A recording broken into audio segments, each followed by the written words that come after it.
3, go live.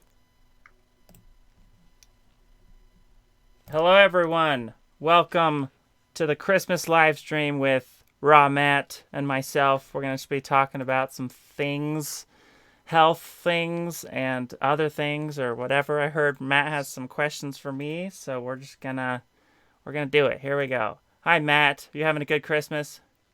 Oh yeah, of course, man. Always, always. Wonderful, wonderful. I'm glad that you had nothing going on because it was great when I got your text, like to go live. I'm like, let's do it, man. That should be fun. Give the audience something to do if they have no family over. Heck yeah. All right, I guess I'll let you start off with I have my list of questions. I was going to talk about red light therapy. How fitting is that because you got red lights right behind you? That's awesome. Okay, good. Red light therapy will be a fun one. So, Discuss. what is your opinion of red light therapy? Do you have any red light devices? Do you do therapy or anything? Yeah. Matter of fact, most of the light bulbs actually in here are. I can untwist one and show you real quick, just to show you that even the light bulbs in my own house are reds. I have to turn on some lights for you. Check it out. Awesome. All about it. Whoa, is that like red light, like as a salt lamp or something? There's salt crystals in it? I put salt crystals in it. In Yeah, the red light. Wow, what does that do? exactly. Well, remember when the crystals are heated, they release negative ions into the air. So when you custom make and have like your own light bulb, basically you can.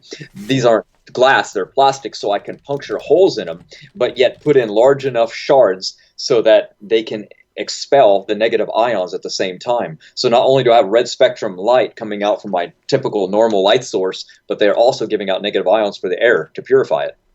Double-edged sword. Wonderful.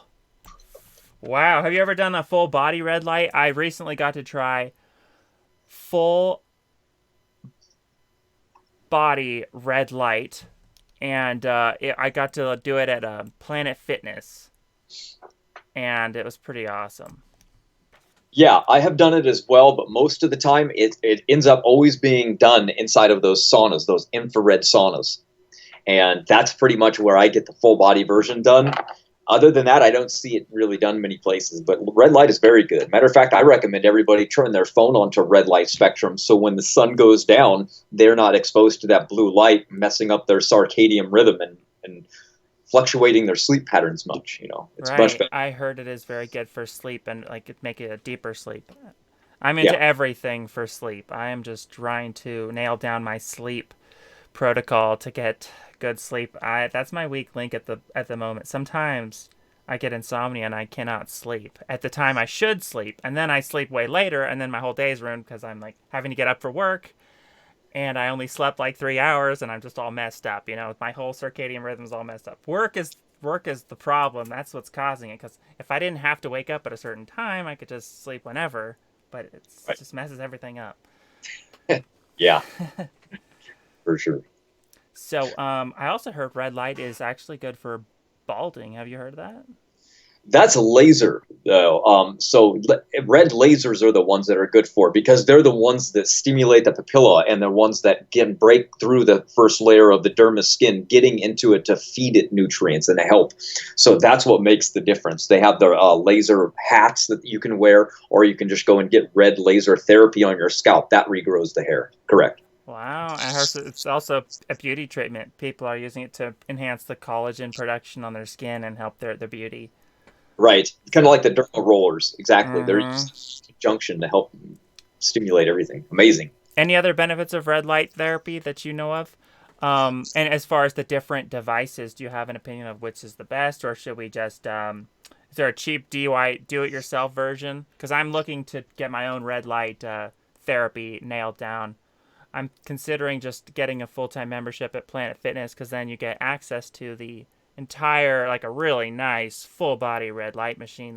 It's only $10 a month, and to have access to this machine is amazing. So That's awesome. that's what I'm No, considering. I usually don't recommend things that I haven't actually tried and would definitely recommend. But as far as other things that they do, yes. First of all, I would recommend Matt Blackburn. He's kind of like the gadget guy. He really likes buying and testing out all these different things. So he buys a bunch of different machines and gives like, this is the best one, and then he sticks with that. And he's probably got like the best idea when it comes to the red light, because he's bought multiple versions and he does it all the time. And he's placed them on different areas of the body. He actually found in one study that he actually puts it right on his gonads to stimulate testosterone. Really? So, yeah, he does it. Ben Greenfield was recommending that. I think Matt Blackburn follows a lot of what Ben Greenfield does. Ben Greenfield was the guy who was saying, okay, put the red light on your testicles. It'll increase your testosterone by 400%.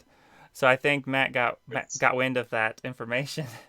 Right. Well, he's tried it, so now he can either vouch for it or say, no, that's just a bunch of woo. So yeah, and then there's another question of, do we want to increase our testosterone 400%? Is that even healthy? Maybe. They say testosterone is healthy, but there's a dark side to testosterone as well, that maybe it would cut your life short or something like that. What do you think? yeah, definitely. Testosterone for a male is a little bit iffy, actually for female as well, but they're a little bit more protected. I mean, think about steroids and how much they shorten your life. When we're talking about steroids, we're not just talking about the hormone disruption. We're actually talking about the heart, because that's what kills most males that do testosterone, is that it enlarges the heart. They forget that it's a muscle too, and every beat, it's actually growing. So they're not dying from the hormones, they're dying from their heart. But don't get me wrong, the hormones are still a huge issue. And the reason I say that is because males, we're one aromatization or flip away from DHT. So when there's too much testosterone in the body, it doesn't like that there. So when it gets into the bloodstream, it aromatizes or flips into what's called DHT. And that's why so many bodybuilders that take steroids lose their hair, because there's just too much in the bloodstream. It goes to the hair follicles, shrinks them up, and you're completely bald at an early age. So the more testosterone that you have, those are the side effects that you get from it. So if you protect yourself and you're smart and you take aromatase inhibitors, you can actually get away with doing a little bit more, like boosting testosterone really high. Right, and I heard there's a lot of natural herbal aromatase inhibitors that people are taking. What's your favorites of those? My favorite would absolutely be number one, grapeseed extract. That is the best. After that, you're probably looking at olive leaf and olive fruit and olive oil. Oh, those good. I take olive leaf extract, so I'm good. Very good. At least I got some aromatase inhibitors in my diet. Yeah, very good. You're keeping your hair. yes. I don't want. I'm noticing actually a little bit of thinning of my hair, and I was wondering if that's stress related or whatever. I'm not sure. That happens to a lot of people around my age. Yeah, it could be inflammation. It could be DHT building up on the scalp. It could just be a dietary change or stress. There's so many factors. So right. Usually there's shampoos that also remove the DHT, right? So it doesn't build up. Actually, I invented something right here. This is a cure for it right here. I decided to work on one because my friend thought of a hilarious name for hair loss called Maintain, like remain your tain, or main. So I said, okay, man, let's get to work on this. So what I did is I actually started, I found a scientific peer-reviewed study that actually found if you put topically on your scalp zinc in this form, I think it's zinc sulfoxide, and then what you do is you mix it with B6, the pure form, P5P. It blocks a DHT conversion on the skin by 95%. So that's almost a complete guarantee. DHT will never affect your hair. You can make it yourself. I can actually teach you guys how to do it.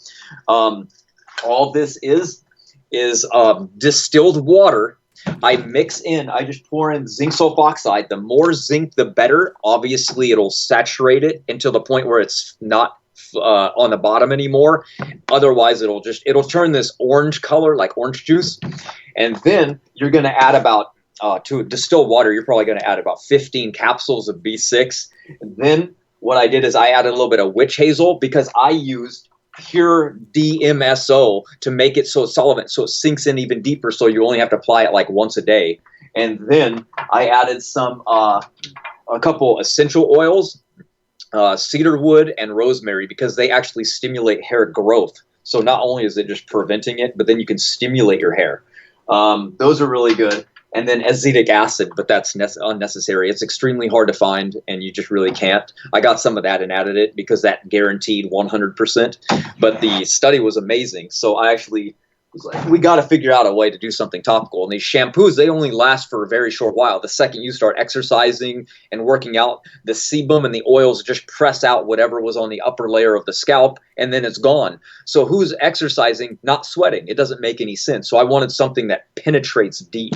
So I'm like, oh, well, those ingredients are super cheap. You can buy them online and you can mix it yourself. Why not? Wow. Wow, that's so cool that you've come up with such a great intensive strategy for that. Before we move on to any other topics, I really have been wanting to know and learn more about red light therapy. So anything else you could say on that topic? Because I'm just super fascinated by it, especially because I'm seeing it pop up in so many like music videos. Believe it or not, like the singers are like singing in like full on red light, and it's like, what are they like hinting at something? I should be like taking red light therapy. And even this singer Grimes, this popular singer, she's taking NAD supplements, so she's really into living Oh, like longevity and like health. Um, and she also does. She said in an interview she like outfits her entire music studio with red light, like the highest quality red light. So wow. Smart. people are learning about this red light. It's becoming more in the mainstream. I mean, they have it at freaking Planet Fitness. How mainstream is that? So, yeah, Yeah, anything you can do to tell us any benefits of red light, maybe even for sure. longevity, anything you know, just fill us in. Okay. Well, here's the thing. Red light is great. Don't get me wrong. We'll get into plants in just a second, but what we noticed is that it wasn't necessarily the red light that was so good. It was that blue light was so bad for us. So that was what was going on. They started noticing all these problems, these sleep patterns, these insomnia. Sleepwalking is associated with blue light.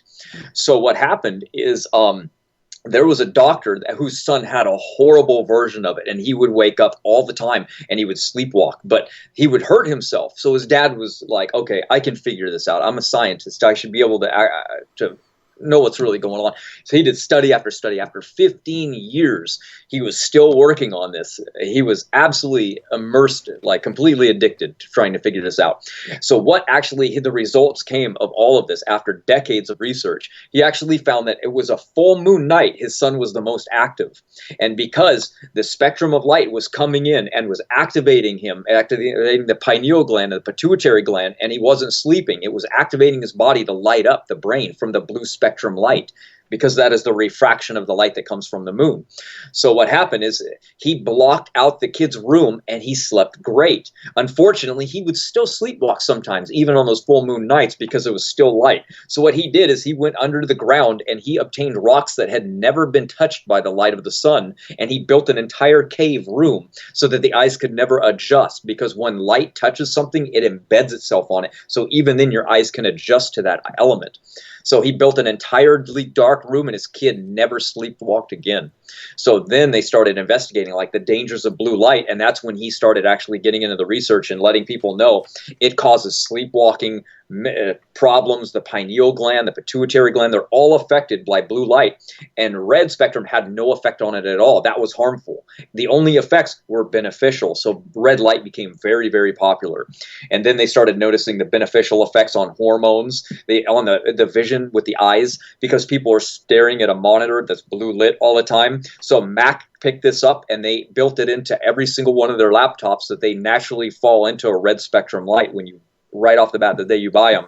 It's called Flux. Well, I And use Flux. That's the program I use to block out. So that's the same thing that Mac computers naturally have on theirs. Is what you're saying? yes, the day you buy them, Oh. it's built in.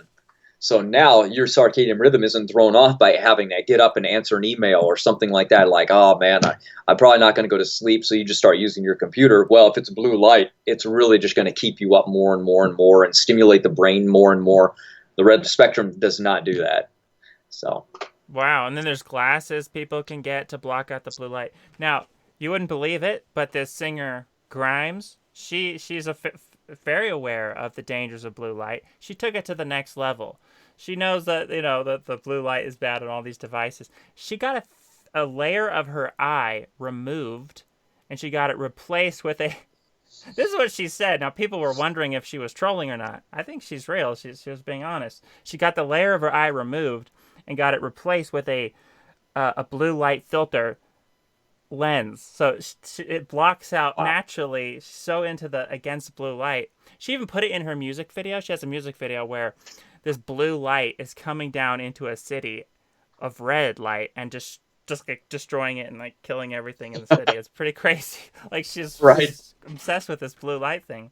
So I think I gotta pay attention to it. And Think about what our sun does. Here's what growers know that grow plants, like especially marijuana, right? You get blue spectrum for the growth phase and red spectrum for the flowering stage. And when the sun comes up in the morning, it's blue spectrum. When it sets at night, it's red spectrum. So we know now that we can utilize that. And so the same thing, we kind of want to balance. I wouldn't take away the ability to have blue. I would just utilize it properly. If everything around us is blue, that's obviously imbalancing, right? so Everything. you're saying you suspect there might be potential necessity to having some blue light. Like maybe it wouldn't be a good idea to get a permanent surgery to remove all blue light. Is what you're saying? Right. Maybe. It's like saying that all like stress is bad for you. Well, exercise is stress. That's very good for you.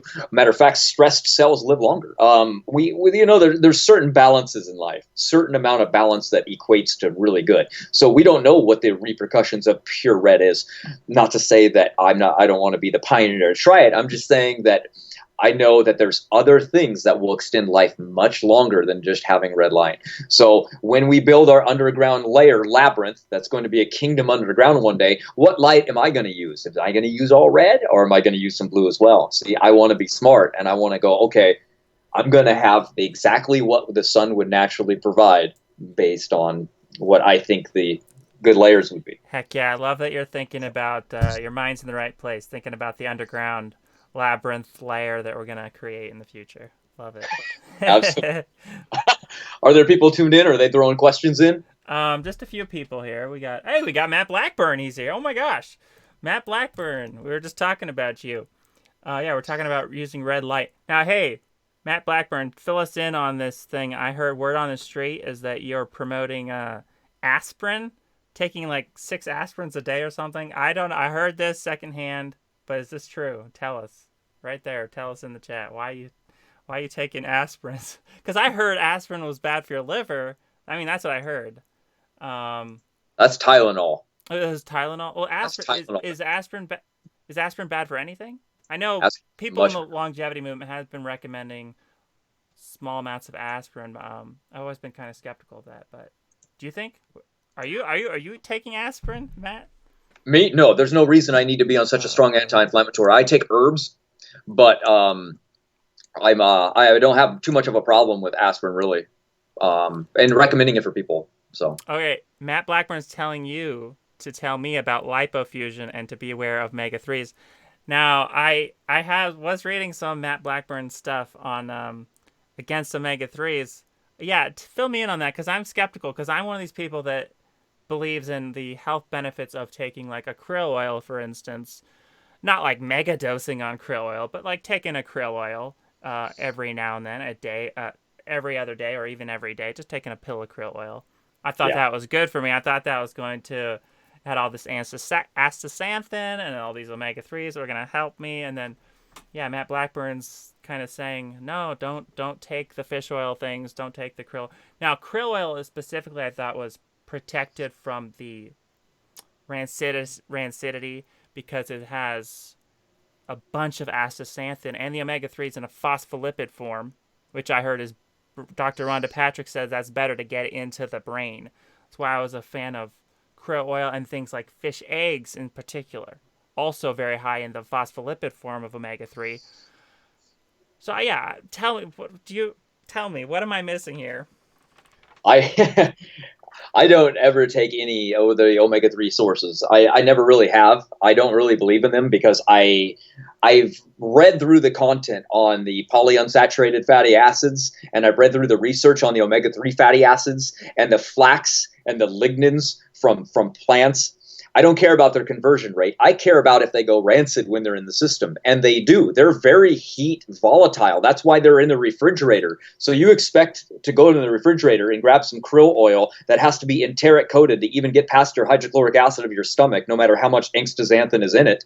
And then you have to swallow this and hope that it actually passes all that acid so that it can be broken down in the small intestine and then be absorbed into the hot body of a human being that runs at like what 98 degrees and then not go rancid by the time it has to pass the blood brain barrier. You're absorbing rancid oils most of the time, so they're not very stable. Like we can get into some coconut and we can do some olives, and those are very good, even though they have some polyunsaturated fats to them. Very minuscule, almost non-existent in coconut, right, if at all. And then in olive oil there are some, but they're very heat protected. They have a very high heat stabilization. Mm-hmm. So when you keep your polyunsaturated fats very, very low, you don't get much inflammation. When you actually incorporate lots of polyunsaturated fats, like for example, nuts and seeds, you get the reason they glycate so much, or they have such a high advanced glycotic end products, is because of their heat and stabilization and their protein content. So they have a lot of amino acids and then they have a lot of fat content.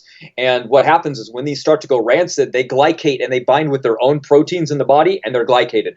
That's why the highest glycation or the highest glycotic food in the plant world are pine nuts. Why? Because they're very high in polyunsaturated fats and lipids, and they're very high in protein, and they don't withstand the human body temperature, and so they cross-link and they cause glycation. That actually damages the brain and the body, and they cause inflammation. So I'm not a really huge fan. I get most of my fats just straight from coconut. That's like my staple, and I really don't deviate too much from that. And I don't look for omega-3s from plants. I don't do chia, I don't do flax, I don't do acai. I don't really care for any of those. If I get some from a durian, I don't care, but I'm not going to go out of my way to boost my omega-3 fatty acids. Interesting. Okay, so yeah, that really goes against the popular opinion. It always has. That the omega-3s, they say there's a lot of studies showing the benefits of these things. And even Dr. Rhonda Patrick, who she recommends, putting a few tablespoons of fish eggs into her avocado for those long chain DHA and fats in the phospholipid form. So you're saying you wouldn't think eating even though the fish eggs are fresh, they're not rancid, they're fresh fish eggs. Well, they're maybe in a brine, so they've been preserved in a brine, but you can tell you're eating the fish egg. It doesn't taste rancid. It tastes like a fish. Right. So you're saying that you would not be in favor of that.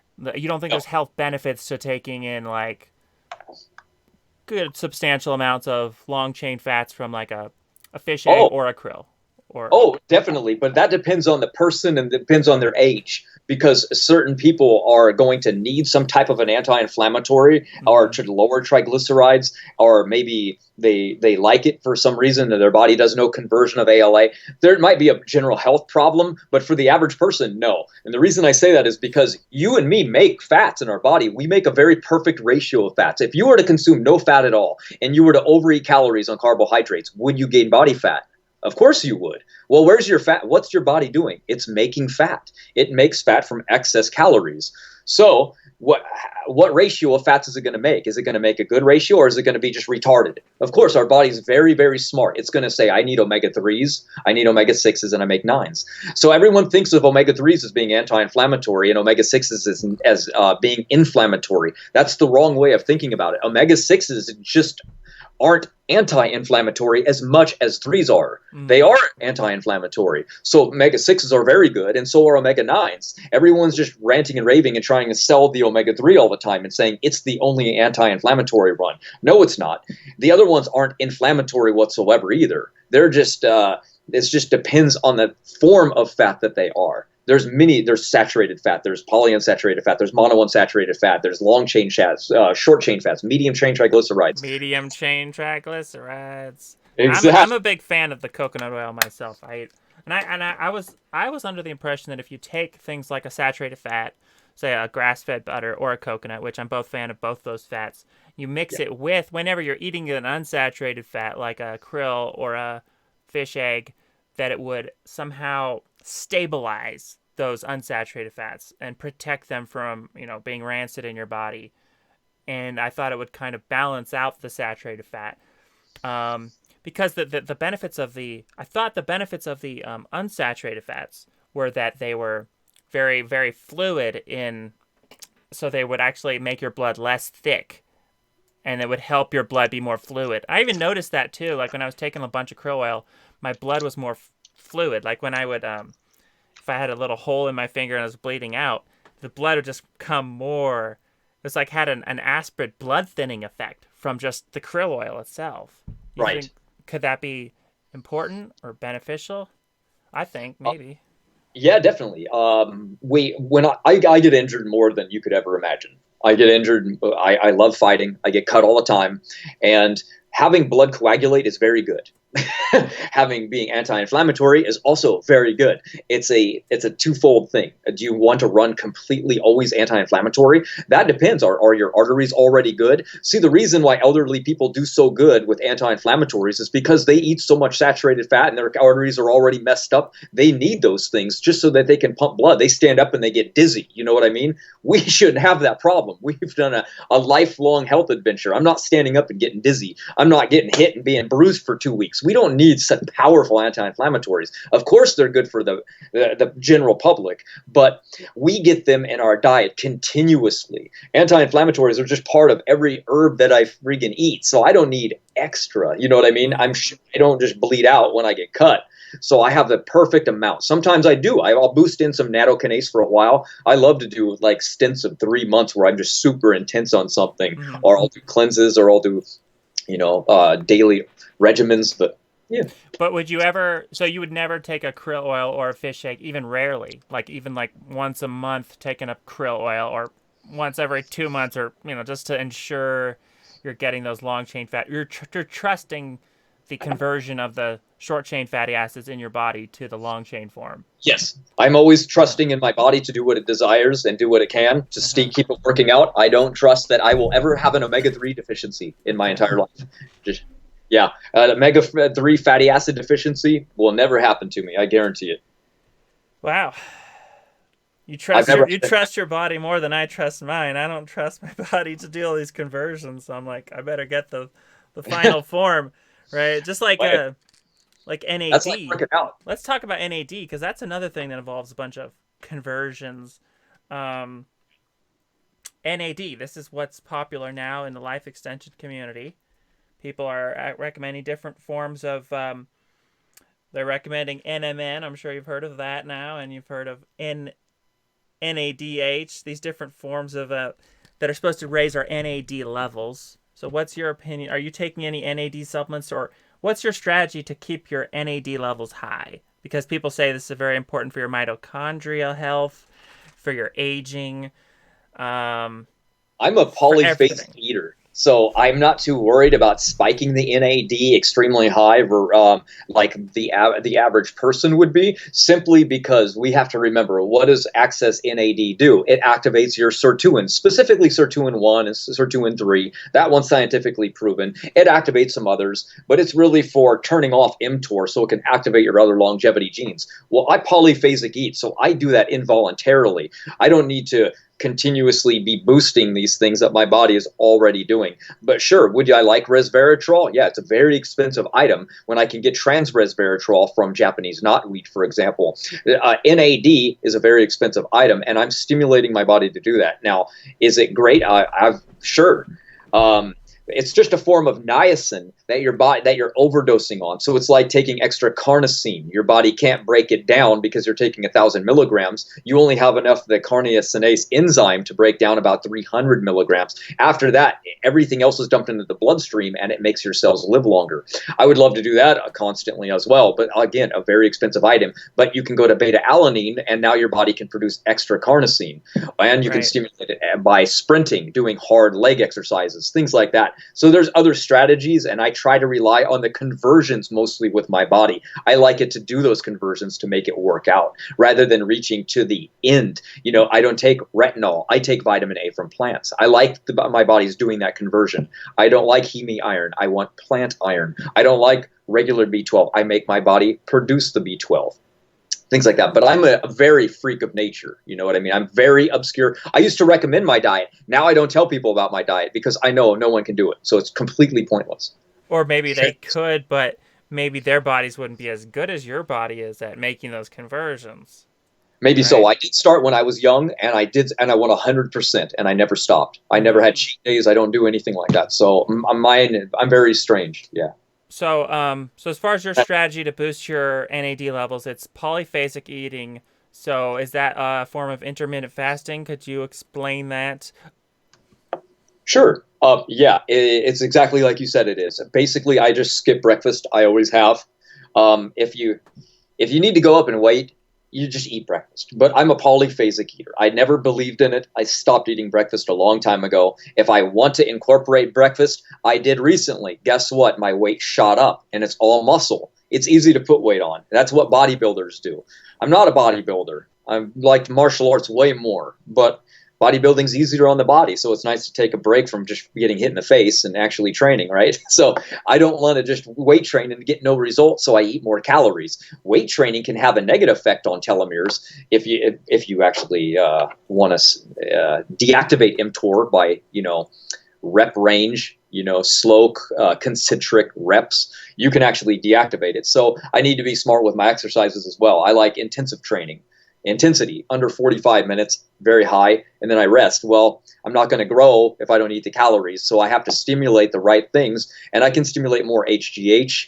I can keep that about on par, with polyphasic eating with my workouts if I do it right. But then I neglect by actually stimulating insulin. I'm actually turning off a lot of the longevity persecutors that aren't related to genes. So though I might not be taking NAD, which is going to regulate my sirtuins, well, guess what? I'm also spiking insulin, and I'm also allowing protein to come into my body. Guess what that does? That stops my liver from producing the metabolic enzymes. So now my superoxide dismutase and my glutathione peroxidase and my glutathione reductase and my catalase have to be stimulated via supplements, right? Mm-hmm. So now that might be too blinding, but Oh no, that's better. You were totally in the dark. Now we can see your I face. noticed the sun's been going down, but that's actually too bright. Hold on. Again, sunlight. What is going on? There we go. It's like I turned the sun on. There we go. So Perfect. what we want to do is we want to stimulate these things. So how do we stimulate superoxide dismutase when glutathione and these other things? Well, if I'm eating, they're not being stimulated to their potential. Right? And a person like me with a fast metabolism and like you can get away with eating a lot of food, and we both can. So when we drop to one meal a day, we're really not going to put on size. We're not going to put on a lot of muscle. Matter of fact, we're going to have trouble hanging on to what we have.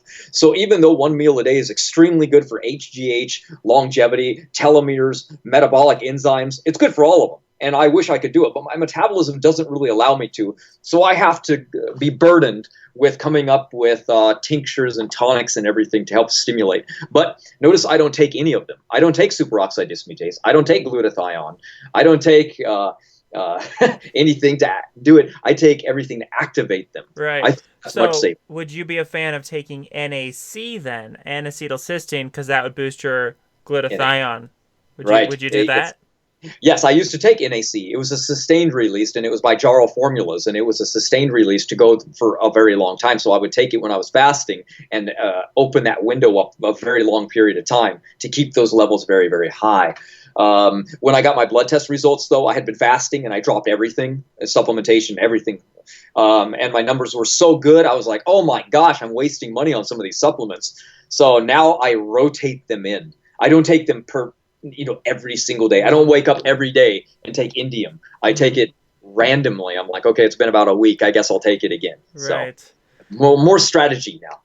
Awesome. Okay, so let's say hypothetically someone offered you free NAD intravenous therapy, where they're injecting your bloody slow drip of intravenous NAD in one of those clinics. Would you take it or would you not?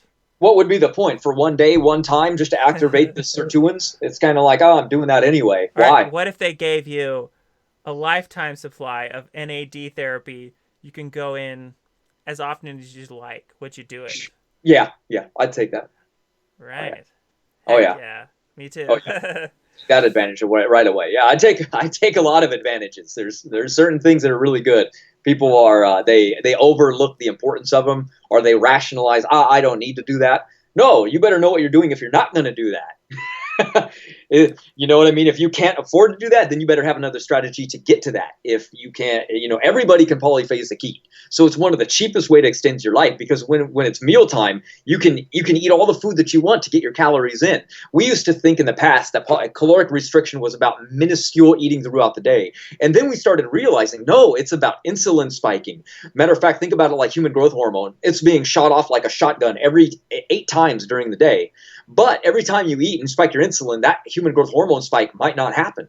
So you're reducing your HGH. And as we age, that gets lowered. It's the same thing with everything else in the body. Your metabolic enzyme potential goes down as you age, or HGH, or testosterone. Everything you name that keeps you young goes down as you age. So we have to look at each one of those now and say, okay, what keeps that high? What's the best strategy? Like what keeps it good? But also, don't let my body just do it for me. Obviously, I could keep my testosterone high my whole life by injecting it into my ass. So what? I want to keep my natural testosterone high so that if I'm ever like on vacation, I don't have to worry about bringing testosterone with me, right? Right. Everything has a counterbalance to it. And you can mess yourself up. Like, let's say you love biotin to keep your skin and hair and nails real good. Well, guess what? Biotin lowers another nutrient in your body. You can't do that. So now you need to go, I need to take more of this because biotin's going to lower that. So you have to be very careful because everything lowers something else. You take something that spikes superoxide dismutase, guess what? You're going to have extra hydrogen peroxide in your body now. Guess what that means? You're going to have extra glutathione, because glutathione reduces superoxide into water so that catalase can now break it down. So everything is very super complicated. It's a super complicated machine. You tinker one thing over here and then something else happens over here. It's just deep. Yes, it's very convoluted, and that's why people just throw their hands up and they go, I don't care, just eat healthy. Well, okay, you can do that, but everyone else does that as well, and they're all aging and dying. So it's time for a new strategy. And I like that people are doing all kinds of diets. I love that people are on only animal flesh, just paleo. That's awesome. Just do that. I want to see the outcome. Just do this over here. You think that's good? Good. Please don't stop. I really want to know what works. That's all I'm interested in. That's why I'm not going to stop. I've already gone down this path. That's what I'm going to do. I'm going to follow it until I die. Then you'll know if it worked or not. That's hardcore. Until you don't die. Until you live forever. Then you'll know, right? Yeah. Exactly. Yeah, it'll be interesting to see though, what happens to Mikhaila Peterson with her all meat diet. What's she going to look like in 20, 30, 40 years? Exactly. I'm not guessing too well. I don't think it's gonna. I think she's gonna change. I think she's gonna break down, and she's gonna realize it's not the best, and she's gonna start eating some more plant foods. I think.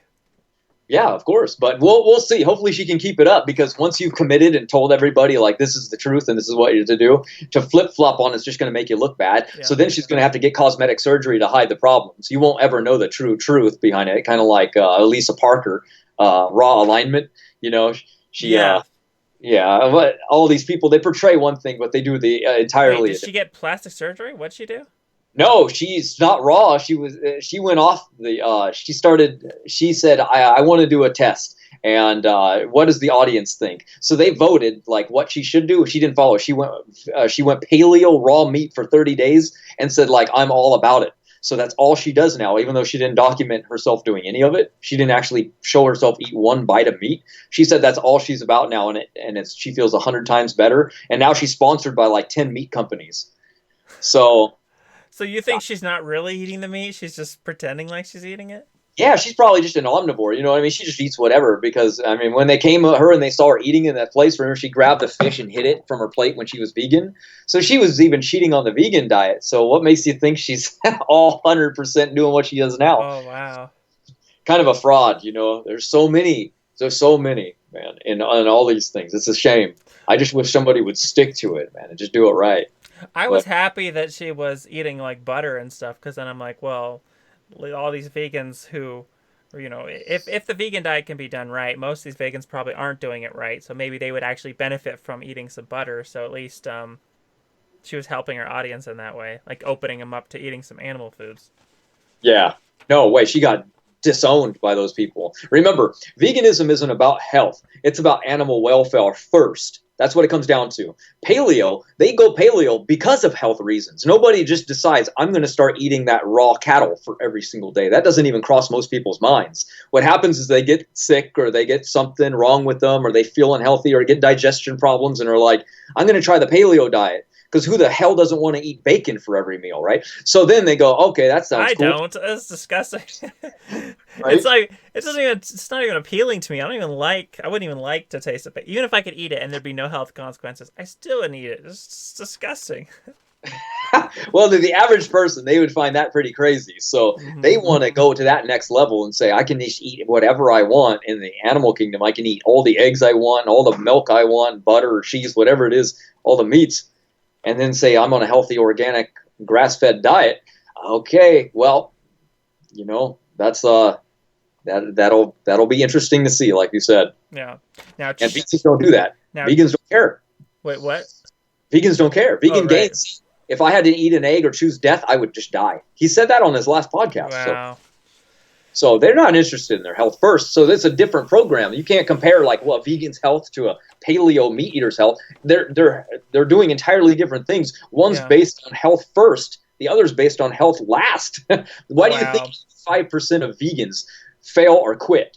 They quit because they don't know anything about diet, and it failed them because they thought they could live on Oreos, because Oreos are vegan, and bread. You know what I mean? Like, that's their diet, and they go, oh, veganism failed me. What are you talking about? Nobody eats that crazy. It's insane. Wow, I got to find that quote of Vegan Gains and make a Eternal Life Blasphemy quote page. With that quote, saying he'd rather die than eat an egg. That's pretty bad. Yeah. It's in the video where he's in with a guy that's a bodybuilder, and the guy named John Venus, I think, he gave eggs to his kid. And so what he did is he gave eggs to his child, and the vegan community went crazy. So Vegan Gains had him on as a podcast. So watch that interview, and when he invites him on, the guy John goes, well, wouldn't you eat an animal product if you were going to die? And he said, absolutely not. I'll die. I'd choose death. Yeah. Wow. So. Did you ever see that video with Matt Monarch? And now he was like really sick, and he was like dying, and then he ate some goat milk, and then he healed from all his he was about to die, and the goat milk brought him back to life. And then he was so silly because he was saying that what brought him back to life with these stupid chocolate bars or something that he was eating at the same time. And he was trying to sell these chocolate bars, saying, look, these chocolate bars brought me back to life. I was going to die. He's lost his mind. It was the goat milk. It was obviously the goat milk that healed him. He's lost his mind, Ro. I watched the video. He actually said, I'm running down the street going, with energy. He's out of his mind, man. First of all, he attributed it to going to the hospital and getting a tube down his throat where they had pumped a bunch of probiotics. So the probiotics healed him. Then he started selling those probiotics. Then he said the goat milk did it, but he couldn't sell the goat milk, so he recanted on that and said the chocolates did it, and he sells those now. And then he said he had a fish egg McMuffin, and that's what did it. And then he realized he can't sell that either, so he recanted on that. So if he can't sell it, he's not interested, first of all. So that should warn people on the first part.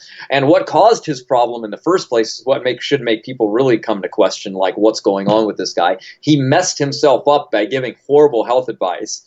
He constantly ground up raw almonds and nuts every day to eat a gallon of nut butter. Well, guess what? When he was confronted and asked, aren't you worried about the enzyme inhibitors and the tannic acids and all the phytates and these things? That would destroy his gut health, right? Destroy it. Just destroy it, right? You know what he said? No, grinding it breaks those down. Wow. No, it doesn't. No, it does not get rid of tannic acid. What are you talking about? No, it doesn't get rid of any enzyme inhibitor. Grinding them? You think grinding breaks them down? It's not even like it's a plant where you can break down the plant cellulose by blending it up. It's not a plant. That's not how those enzyme inhibitors work. It's like saying, oh, I ground up the gluten into a smaller particle. Now it's better for me. No, it's worse. They need to be soaked and sprouted and fermented. And even still, there's still a lot left, Yeah, so he never knew what he was talking about to begin with. He was just popular because he was one of the early raw foodists that was always selling something and always in the market. He thought That's the kind of the way that he went with it. And so he was actually a detriment to the health field, like a lot of these people kind of. But they're always trying to just troll or do or sell something, man. It's too bad. Anyway, I have some Absolutely. questions for you, man. All right. Asking me some. How about it goes back the other way? All right. All right, man. So New Year's is coming up. Do you have any New Year's resolutions? Oh my gosh. I'll make it right now. I just want to be more active with the Eternal Life fan club and engage. I wish I could do like those Eternal Life fan hangouts that we used to do, but they removed Google Hangouts, so we need to get the community together more. I want the community of the Eternal Life fans to be more engaging with each other, where it's not just me making video after video after video, but it's like let's talk, let's get the real community together and let's brainstorm real ideas for Eternal Life. Let's get our strategy nailed down with There we multiple go. minds. I need more minds helping me out. Like we got to do it together. So I want that's if I had to say, I think that's my New Year's plan is to like get this next year to be more engaging of the full community of Eternal Life fans coming together. Good, man. Awesome. Yeah, because you're rebuilding it now. You were gone for a while and your numbers went down. It's amazing how Yeah. short those attention spans are. I came back. I had over 500 subscribers, and they're like all gone. I get like 35 views on my videos. So that means like out of 550 people, over 500 are gone. They don't even use that channel anymore. So Wow. they made a new YouTube channel, or they just don't even watch YouTube anymore. It's amazing. Mm-hmm. So people's attention's it goes away quick. It's fleeting. Yeah. And also, I guess if I had to do a second New Year's resolution, it would be maybe get a gym membership and like actually start hitting the gym and doing a workout routine. Be more physically active. That's a weak link of mine. Of course, I need to nail down my sleep. I get my sleep circadian rhythm better. I need to sleep better. That's just the number one thing. And I need, yeah, and I want to try out red light therapy more intensively as well. That's another thing I want to do. Nice, nice, good. So then you've already kind of answered this a little bit, but I was going to say on a scale of 1 to 10, how strict is your longevity protocol? Um, Probably only 8 right now because of I'm missing. I'm doing everything I can that I know of with my supplements. Um, and I'm even like constantly venturing off into new supplements. Like recently, I started taking methylene blue. Well, that's a whole other thing we'll talk about. But I'm still not nailing down my sleep strategy as best as I could, which is important for longevity to get the telomeres, lengthen the telomeres. And I'm not doing my red light. I've known about red light for 2 or 3 months. Wait, 4 months, 5 months. And I really haven't got it nailed down. So I need to do the red light. And then also exercise. I mean, I don't exercise enough. I know that's important for longevity. So Okay, not as good as it could be, but I'm gonna improve. That's that's what this next year is for. I want to improve big time. there you go. There's your New Year's resolution right there. Mm-hmm. All right, cool. How about this one? This is a harder question for you. If you could time travel, when and where would you go and why? Ooh, wow, my gosh, I love that. I would, I'd definitely go time travel back to Jesus this time and talk with Jesus. I'd want to know everything. I want to know I want him to explain the parables. Like explain them to me so that I know how he interprets them. I have my own interpretations, but I want to know how Jesus interpreted his own parables. Um, I'd ask him straight up. I said I'd ask him, hey, when you said he who keeps my saying will never see death, I'd be like, well, you meant that literally, right? I'm supposed to never die. That's how I was taking it. So I'd ask him that. And I'd ask him about all these Christians nowadays and these people who claim to follow Jesus, and I'd ask him to critique them, like they're not doing it right because I'd ask him like, what? How are these people failing in delivering your message? Like they're totally failing, right? Like they're saying it's all about you have to believe this, you have to believe that in order to get saved, and I'd be like, no, like salvation doesn't have anything to do with what you believe, right? It's all about your actions, right? That will be judged by our actions. So I'd press him on that to dig deeper as far as that. Um, So Cool. I'd have a big conversation with Jesus, and then I would time travel. I could time travel to the future too. Yeah, it was open. You get to travel one place to go. It's brutal, and then the time machine Well, breaks. There's I would definitely time travel to the future a few thousand years to see who's alive still. You know, yeah. who of all these people who wanted to live forever, who failed. I go visit their tombstones. I do a tombstone talk on all their Oh, tombstones, and I'd be like, I think these people failed because such and such reason. I'd be like doing a tombstone talk on so you Post Malone's grave tombstone. I'd be like, you know, he did smoke. Why did he smoke? Yes, he got the underground bunker, but why did he smoke? It's pretty stupid. No wonder he right? didn't live forever. Yeah. So you would choose to be hated in the future too. Yeah, yeah, exactly. Got it. Um, All right. How do you have a biggest regret? yeah, definitely. I regret my biggest regret is going on the fruitarian diet when I was uh starting like 14. I really hit the fruitarian diet hard, and it destroyed my teeth. Destroyed my teeth, ripped the enamel right off my teeth, stripped them down. So then I got a whole bunch of cavities from that, a bunch of teeth problems. Man, that really just set my dental health on just a negative downward spiral, all Yeah. because of that stupid fruitarian Eat dogma. some apples and citrus. Yeah, ridiculous. Yeah, this destroyed my teeth. Citrus, in the Canada, in the middle of the Canadian winter, just eating citrus is just like, oh my Yep. gosh.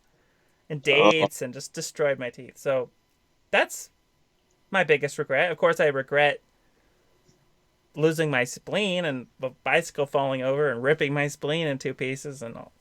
That was sucked. Nah, because then it set me down a whole path of a compromised immunity. But in a sense, that maybe helped me get to where I am today there you to go. obsess over health. Because I felt compromised in that way.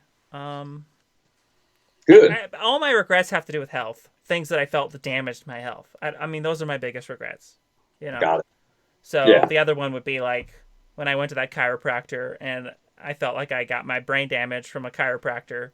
And then ever since that day, I felt like, oh, I have brain damage. It sucks to feel that you're damaged, that you're compromised, that you're not in tip top perfect shape. Like, I want to be the perfect health. I want to be perfect in all that way.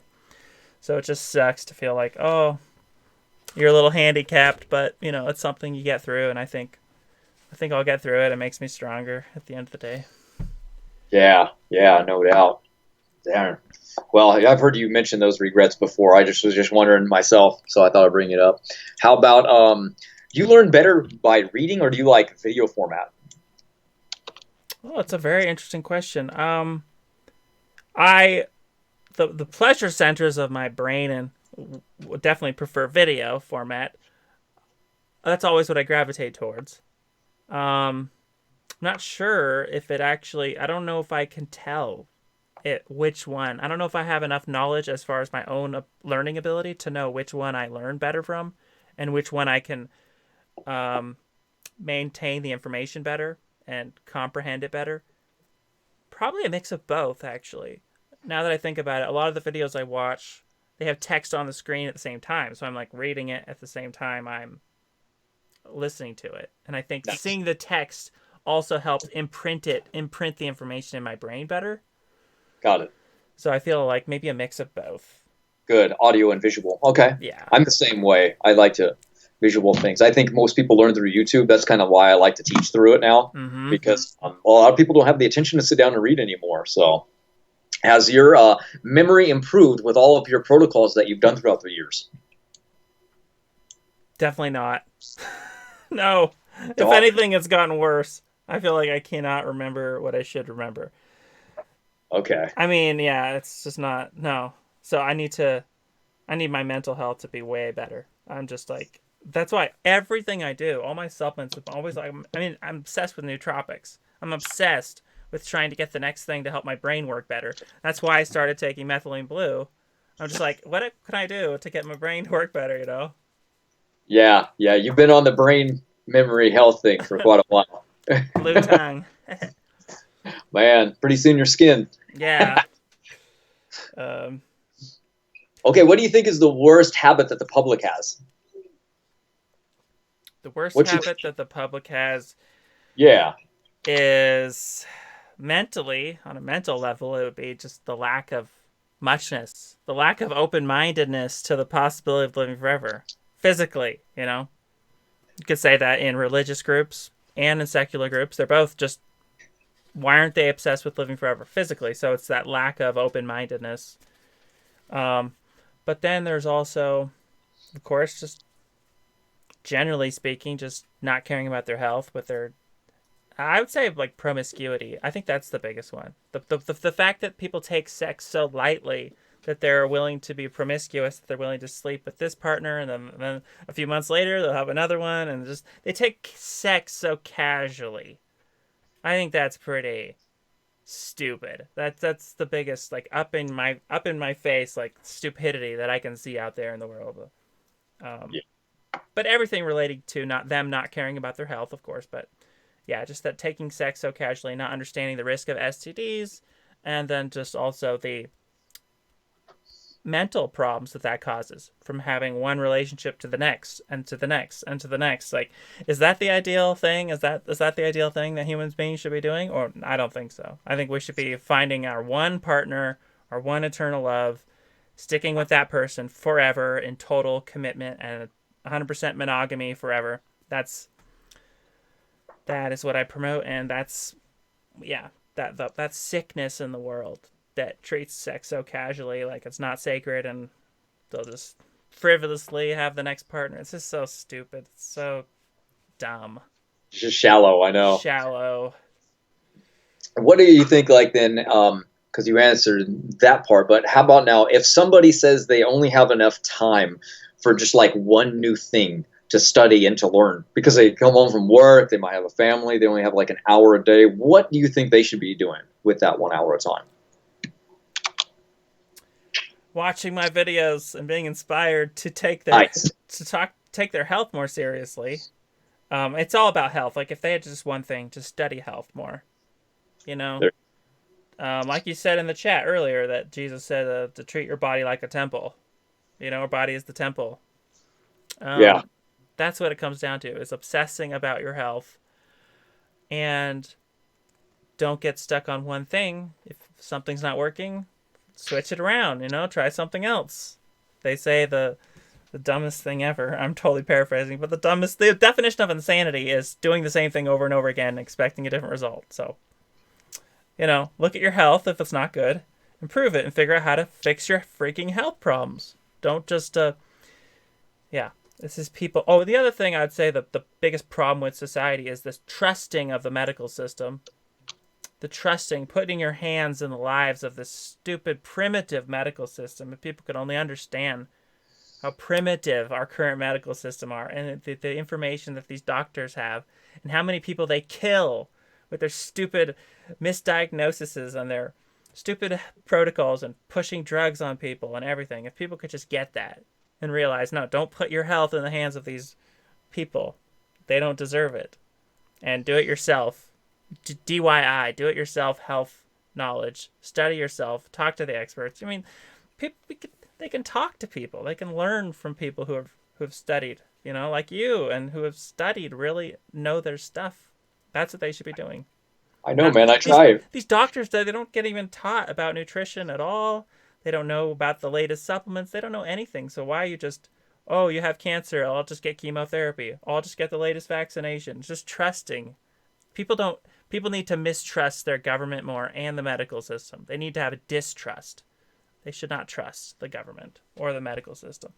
Yeah, they're not here to help you. They're a business. What good does a business do if it goes bankrupt by telling everybody to go home? You have a natural protocol because you're only stage 1, right? They don't make anything. So they scare you and tell you you've got cancer. They don't tell you what stage. They don't tell you what level. They don't tell you what to do about it.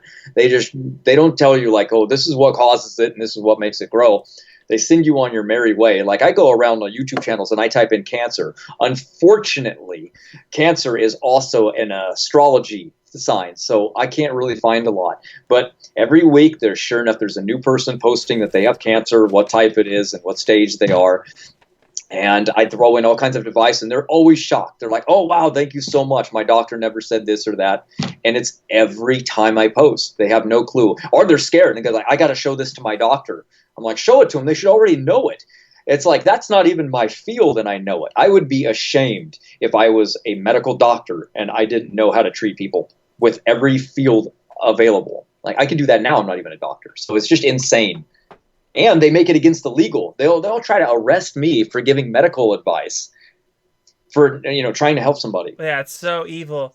The regulations that the government has for that restrict people from practicing medicine and being their own doctor, and to set up a clinic. Like, say you want to set up your own NAD clinic and give the NAD therapy cheaper than what is common, just to do that and to set up the amount of regulations they have that roadblocks that prevent people from doing that and setting up healing centers and everything. They make it so difficult.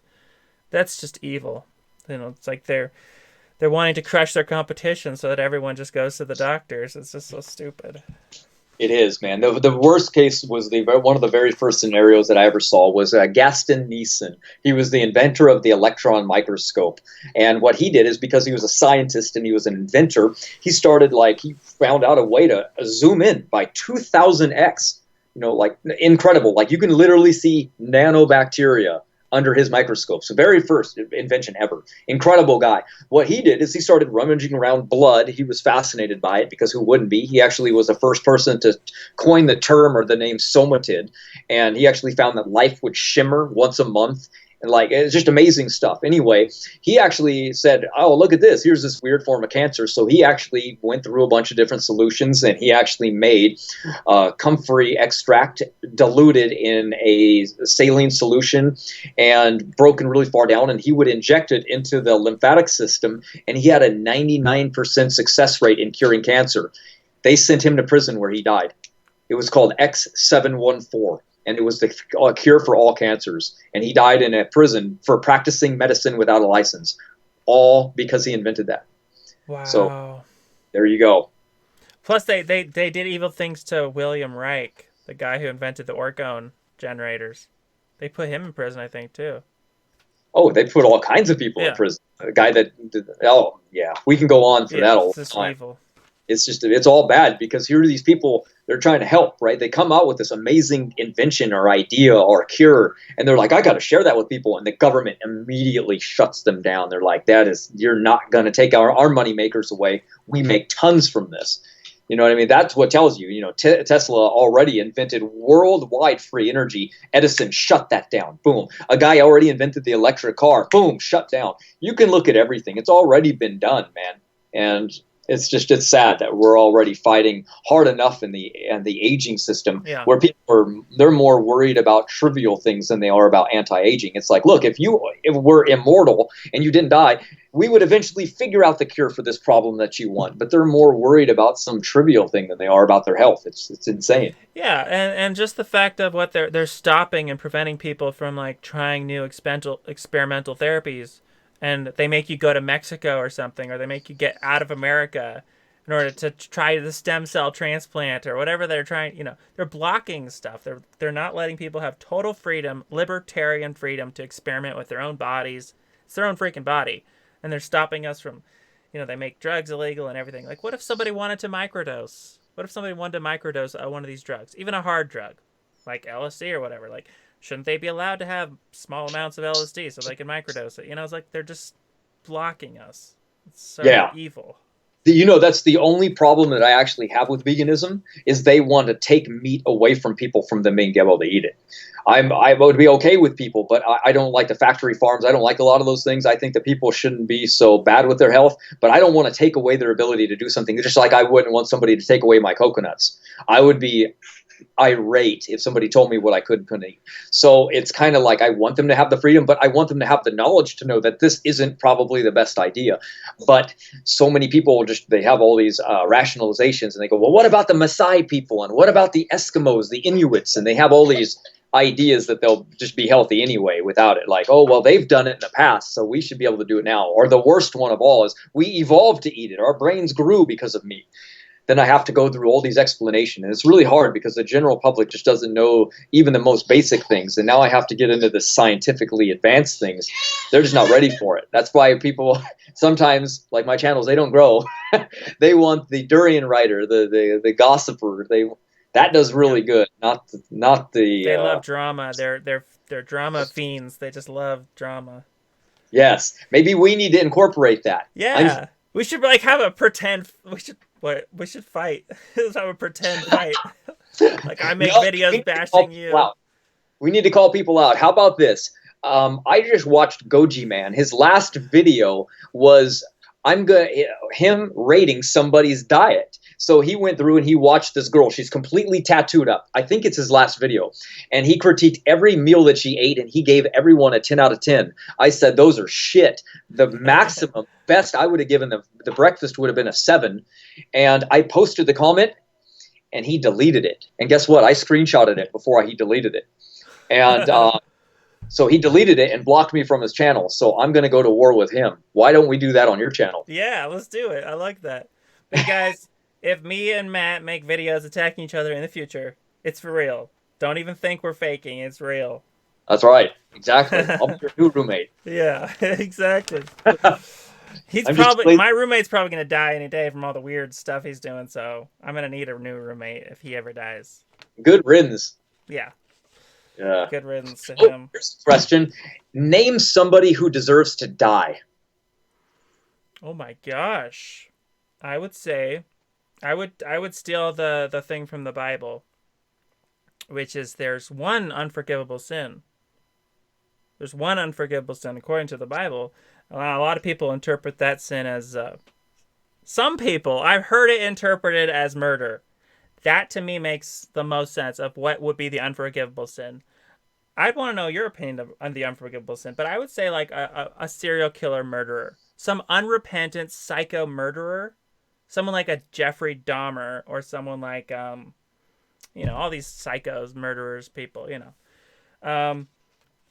yeah, people who are murdering in cold blood, right? I'm not talking about like retaliation, right? The cold-blooded murderer deserves to die, I think, because they've taken the life of an innocent, of just some random person, especially someone who would kill someone at random, just like a pick out of a hat and just kill someone or something. That type of evil psycho person, they deserve to die. True. Did you know that the devil was called a murderer from the beginning? Why was that if he had never killed anybody? It was because he lied continuously. The law of the unpardonable sin was blasphemy of the Holy Spirit. What that means is that's lying to God willingly and knowingly. Think about Ananias in the book of Acts. Ananias had the gift of the Spirit. A matter of fact, when Saul went blind, Ananias was the one that cured his blindness. So he had the gifts of the Spirit. So nobody can say that he wasn't a Christian. So guess what? When he went in the book of Acts and he stood before Paul, and Paul said, "Is this all the money you got from selling your home?" He said, "Yes," but he lied and kept some for himself. He fell dead and died right there, to the point where every believer was actually scared now. And he said, do you know why he died? He blasphemed before God and lied. That was the unpardonable sin, and it cost Ananias his life. He fell and died right there. So lying is considered murdering to God. Whoa, so you're saying that murder technically isn't the unforgivable. So that's what I thought. I thought murder's technically the unforgivable sin. But you're saying it's lying. You're saying it's the same.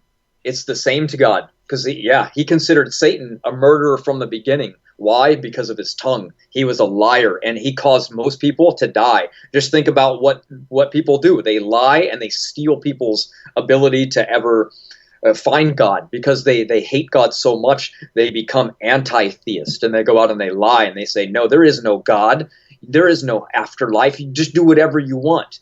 You eat, drink, be merry, forget about your life. It doesn't matter. You're just worm food. You evolve from nothing by chance, and you'll die and go back to nothing. They're liars, and God hates those people. Wow, that is a very interesting interpretation of the unforgivable sin. Everyone should take that into consideration. My gosh. All right, so any other questions? Because I have some more topics we can get into, but I'll let you. Go ahead. No, I was writing questions down for you because nobody Oh, really interviews you. You're always interviewing other people, and I know that you get questions on your live feeds, and sometimes you just go on rants and talk about things that come in your mind. That's why I throw you so many curveballs tonight. I wanted questions that you never get asked. I liked it. Thank you, and I appreciate that very much. I like being asked questions. It's Cool. great, and it exercises my brain, because it's important. It's important to stretch your mind and be confronted with questions right there on the spot. I love it. Good. Let's talk about cheese. I was talking about, okay, like I just hate beef. I mean, I hate pork. I hate bacon. I would never eat bacon. It's disgusting, even just the taste of it. Now, but cheese, I have a instinctual craving, and just my everything in my body just says cheese, yes, cheese, yes, thumbs up on cheese. It's just so good. It just it hits the spot. But it's also just I've researched and I felt like I did a whole presentation on cheese. I was like, it was like the longevity benefits of cheese or something. I talked about how cheese has had a lot of spermidine in it, which is good for longevity. It activates autophagy. Also A has lot. morphine in it. It has what? Morphine. Morphine, like queso morphine, right? It's like a morphine, like drug-like thing, right? Yeah. Here, So I'll just post it down in chat for people. yeah, so we need to have a conversation about cheese because I'm a big believer in cheese. I mean, I thought a lot of the longest living countries are one of the highest cheese eaters. Some of those European countries. Well, their problem is that cheese puts holes in bones, so they have the highest hip fractures and bone degenerative diseases of all people. Denmark, Norway, and Sweden have the highest osteoporosis and osteopenia rates on Earth. So though it's very good, especially by growing up, when it starts to do the damage to the bone, that's pretty irreversible. At least it doesn't destroy your arterial pathways and cause a lot of heart disease like meats do, Mm-hmm. but they destroy your bones they destroy your body in a different way. Cheeses is a lot better than other forms of dairy like milk, for example, because at least cheese has fermented to the point where most lactose is either drained off or it doesn't exist at all. But cheese is very glycated at that point as well because they pasteurize it and homogenize it and those kind of things. So if you were to stick to the goat cheese and keep it raw, those would be much better for the body like other countries do, but we don't do that here. So I'm really kind of a not so advocate of cheese because of that. So But the cheese, you're saying it causes osteoporosis. Now I heard studies. So what countries are you referring to? Because I heard studies that say that those countries with high bone fracture risk, yeah, it's because they add vitamin A, so they fortify their dairy like. It's like by law they fortify all the dairy with high amounts of synthetic vitamin A, and that is causing the osteoporosis, and it's not the dairy itself. What do you think about that theory? well, I'm not sure what Denmark does, but I know that they're the highest, and that's Denmark specifically that has the highest amount of hip fractures. Over 50 or 60% of their women fracture their hips in older age just from doing trivial things. And so that number is so extremely high that it's the correlation between the two. Everyone thinks Denmark, Norway, and Sweden eat a lot of meats. They don't really. It's mostly dairy that their caloric load comes from. And if it's fortified with the vitamin A, I'll have to look into that. But the correlation between the cheese and the hip fractures is probably where it's at. Actually, it's just dairy, I should say. It's not just cheese. It's dairy in general, and that's a broad spectrum term. All cheese, all yogurt, all ice cream, all milk. Dairy is a huge thing. Denmark. Okay, is that a? I was wondering, some of these countries that have the hip fractures, maybe it's like they're vitamin D deficient because a lot of those European countries up there, they don't get as much vitamin D because of the cloud covering, and it's like they're constantly under that low sun exposure with the right wavelengths to create that vitamin D. So maybe could that be causing the? Well, yeah, that should be easy to find because there's other countries that are even more north as well. So we can just investigate those people. Mm-hmm. So that should be easy enough because yeah, that would be something to investigate. Dairy. But Yeah. so you're saying what in fact is it in the dairy that you think is causing the osteoporosis, bone fracture risk? Is it the protein? No, not necessarily, because proteins are just amino acids. So it's hard to definitely say like, oh, it's just protein that's doing it, because all proteins basically the same. They're just amino acids. So we can't pinpoint it down and just say it's just the protein content.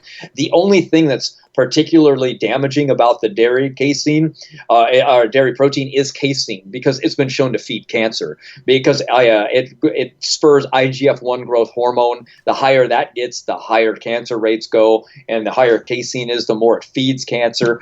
But if you're just healthy and you don't have cancer, then there's nothing to feed. But dairy in general, how it messes up the bones is because the calcium itself is calcium lactate.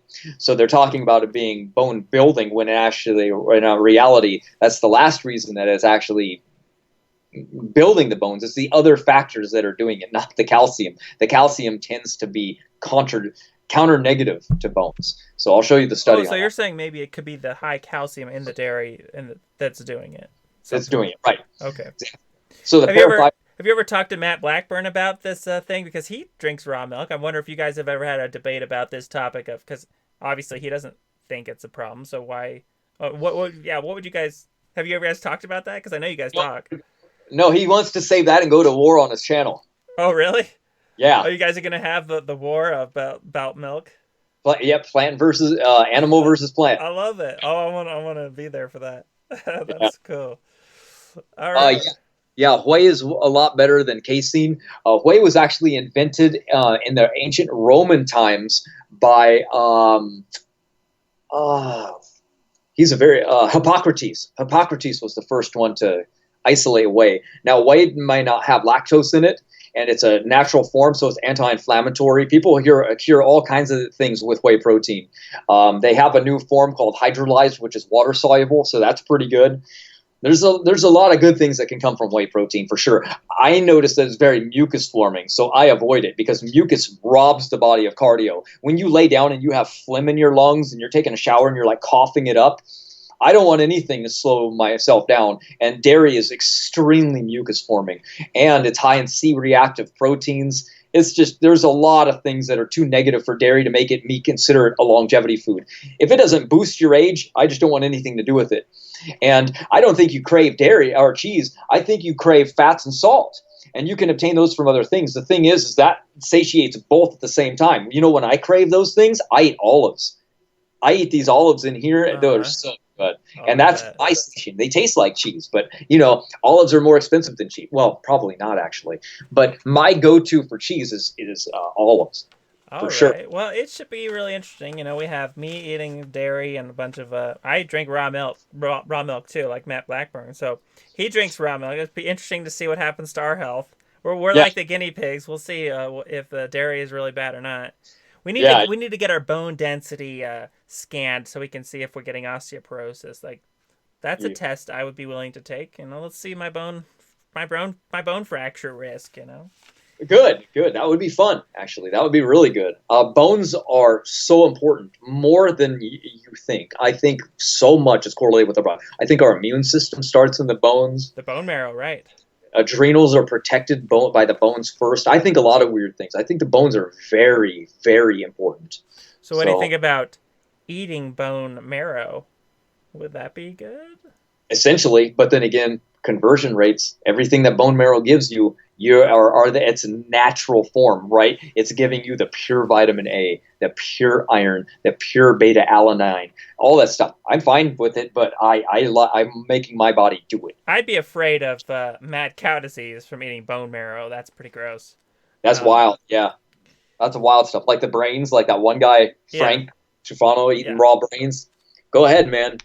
That's on you. Yeah. Have you ever eaten bone marrow? Do you even know what it tastes like? Don't even know what it tastes like. I stopped before. Remember, I got into the health, like all of a sudden, like overnight. Like I was at home, like barbecuing the night before, and then I came over and I went raw fruitarian the next day. Right. So I never got to go like, oh, I should try paleo. I never heard. I went through those phases. I ate the raw liver. I ate the raw bone marrow of grass-fed animals. I did that whole thing. I think I even ate some raw heart once. Like, it's just crazy. I totally regret all that. Oh, you know what? We talked about my regrets. Like, that's one of my regrets. I regret ever having experimented with the raw liver stuff. Like, that's just disgusting. It's so yuck. I would never go back to that. I would never eat raw meat again. It's gross. You get parasites. Like, really mess you up forever. Yeah, it's risky. The risk versus reward. I always tell people, can you tell me a disease that ribeye cures or chicken? Go ahead, look up any peer-reviewed study. Has anybody cured a disease because they've eaten chicken? Name the medicinal chicken. No disease has ever been cured from it. None. They're always plants. Plants are what's healing. Nothing about a chicken wing is going to cure your disease. What about It's going to make what it about worse. collagen? A lot of people, the collagen of the bone broths and the chicken That's broths and because they're everything. low on collagen. Why are they low on collagen? Because they don't have vitamin C. Vitamin C makes collagen. Why would you be low on vitamin C? Because you're eating like shit. It's just of course you need these things because your body's turning into a pile of shit. Whose fault is that? That's your fault. You know, people don't want to hear that. They just want, oh, I take collagen now. Good, look at my skin, it's better. Yeah, well, why was it shit in the first place? I don't understand people. You know, how is collagen made? You can't absorb collagen. So your body, your hydrochloric acid destroys like 98% of the collagen you ingest. So it's basically rendered completely I useless. think How is collagen made? type 2 collagen does get absorbed. It Exactly. literally gets absorbed as the collagen. So it's like it's the only collagen you should ever take is type 2. Oh, is that what they're selling now? Well, that's what I was selling. I had a collagen supplement, type 2 Right. collagen from chicken, and I was taking it and I was noticing benefits. Like it was actually going to my skin. I'm like, whoa, my skin is glowing. Like this is helping. Because I Yeah. heard that type 2 collagen is the only type of collagen. All these other collagens are a rip-off. They're a scam. Garbage. But type Yeah. 2 was really good for not just the skin but the joints. But if you're saying there's a way to do it, way to have the collagen. I also heard silica helps your own body produce the collagen. Yes. So and MSM and different supplements I take. So the MSM, That's silica, and the vitamin C. So you might not need to take a collagen supplement, but maybe if someone's body's messed up and turning into a pile of crap, like you suggested, maybe it could help them, right? Yeah, you know what I mean. They're all wrinkled up and they look like leather. You can tell when there's somebody's face. You know what I mean. They can get all the facelifts they want. You'll see their skin hanging on their neck and their hands are all messed up. It's because their body isn't producing enough collagen. So sure, you're thinking, okay, I'm not producing it. Maybe I'll just take collagen. Well, it's the same thing. I guess I'm low on testosterone. I might as well take testosterone. No, have your body make it. It can make collagen. You haven't stopped producing it. You just need to produce more of it. We found out how many fruit servings it takes to produce collagen, and it's 10. People don't even close to 10. Not Okay, even so to close. produce collagen, so for the audience, we got vitamin C, we got MSM, methyl sulfonyl methane, which is a form of sulfur. We got Silica. silica. What else? What else do we got to produce Those are your collagen? most important ones. Those are the three most important, right? Those are the three most important ones. We're talking about mineralization. We want minerals. We want things that are very, very high in minerals. And the reason I say that is because we can look at the things that have the highest bone density. And again, that goes back down to silica. And we see mineral absorption. Cattle, for example, have the best what's called uh, biological transmutative properties that there are because their mineral concentrations are so high. So let's say that their body is going to need some calcium and they're going to produce young. Well, guess what? Grass doesn't have any calcium in it, right? So how do cows produce the best bones, the best teeth that you can find a skull in the ground? Their teeth are all there. They have Grass. to produce milk constantly, but yet they eat no calcium. It's because just like humans, we produce and make things. They eat grass. So the grass has such a high mineral composition that their body biologically transmutates and makes elements that they need. Human beings are the exact same way. So we need lots of mineralization. We need things that are high in it. So if you're a fan of bee pollen, great. If you're a fan of flower pollens because you're a vegan, then that's fine too. You're just going to pay a little bit You're more. saying those are high in silica? Minerals. Oh, Minerals. It's minerals my in general. multivitamin, multi-mineral Right. supplement. If you want to increase minerals, and Jordan Roll, indium. Indium boosts your mineral absorption. And then the grasses. I like, what is that? I eat it all the time. I got to plant it out in the yard, but it's probably not going to grow. But in general, it's just a form of grass. Barley And grass? Barley grass? not barley, not quinoa. There's so many like corn. All of these are grasses. By the way, if you want to eat quinoa, if you want to eat corn, those are all grasses and they're very high in minerals based on the soil that they grow in because grasses all uptake it. Wild rice, it's all black. That's a grass. It's not rice. What I was telling you is I like the raw forms, right? So I'm not going to eat any of those raw. I'm not going to eat raw corn. So I go to the sugarcane. Okay, for minerals or for silica specifically. Yes, but yeah, exactly. I Really? eat it raw. Yeah, I Wow, just what go about? I mean, I was doing that in Hawaii, but I didn't think that's a super great source of silica. But it is like bamboo, and the bamboo is very high in silica. Here you go. It's very high in It is silica. like, it looks like bamboo. When you see a raw sugar cane, it's like a Yeah. freaking bamboo, and it is Yeah. a grass. So you think, I guess that Same could be. family. There you Yep. go. Same plant family. So that's where I get mine. That's where I like mine from. But you can obtain mineral sources from so many places. Wait, Like how you getting? Wait, how you getting your sugar cane? Do you get it in powder? Like, do you get it no, real, fresh? yeah, fresh the stalks. You have fresh sugar cane stalks? Yeah, I just planted two of them, my last ones, but they sell it at the Mexican market here. Yeah, Wow, yeah, they awesome. even sell it peeled now, so it's Okay, even I super. thought I was under the assumption they only grow sugar cane in super tropical environments.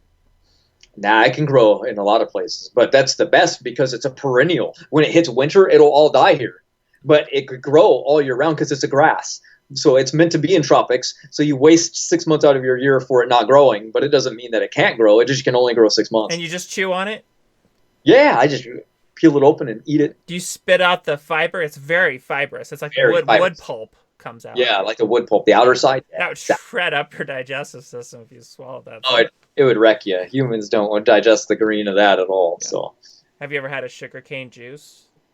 yeah, so It's good. good. It's so good. With some fresh ginger in there. That's a good combo. Oh my Yeah, gosh. if I could juice it, I would be, but I just eat it anyway. It's good for your teeth, you know. It's good for your gums, everything. So Yeah, I loved it. I remember chewing on it in Hawaii quite often when I had access to it. yeah. All right, what else can we talk about? What's the next thing? How about your sleep environment? What do you do to enhance your ability to sleep? I take tons of sleep supplements now. I'm obsessed with sleep. So yeah, let's get into your sleep protocol. How do you perfect your sleep other than, of course, blocking red light? I'm about blacking everything out. I just actually finished blacking out the top of part of the windows as much as I could. But because I like total darkness, but my body's also very good at just throwing my arm over my eyes or burying my head under the pillow. You know what I mean? It's always doing that, but I try to get as much darkness as possible. Complete darkness is preferable, and then turning off your phones. You know, getting them away from you. You know, turn Wi-Fi off if you have it. Put it in airplane mode. Get your tachyonized, pads. Put your tachionization. Sit on it. Put it in your bed when you have it. Uh huh. You know, take out all your plants because plants, they release carbon monoxide at night, so they're going to rob oxygen from the air around you. You don't want that. Just don't really eat a lot before bed because it'll kind of just like stall your sleep pattern. It'll make you stay up a little bit more. You get your little restless legs going. So don't eat like right before bed like I used to growing up, trying to like put on all the weight. Like, oh, eat right before bed. That doesn't work. There's a lot of things. Just kind of Right. trying to relax, trying to slow the mind down. So like right before we're going to bed, don't be on the computer because you're studying and you're learning and your brain's real active.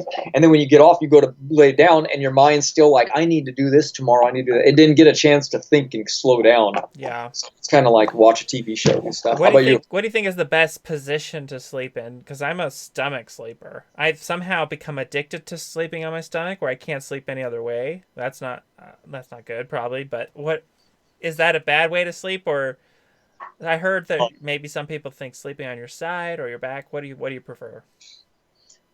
Sleeping on my back is out of the question because it stimulates my appetite and I'll wake up in the middle of the night starving. I don't know why. That's me. It always has.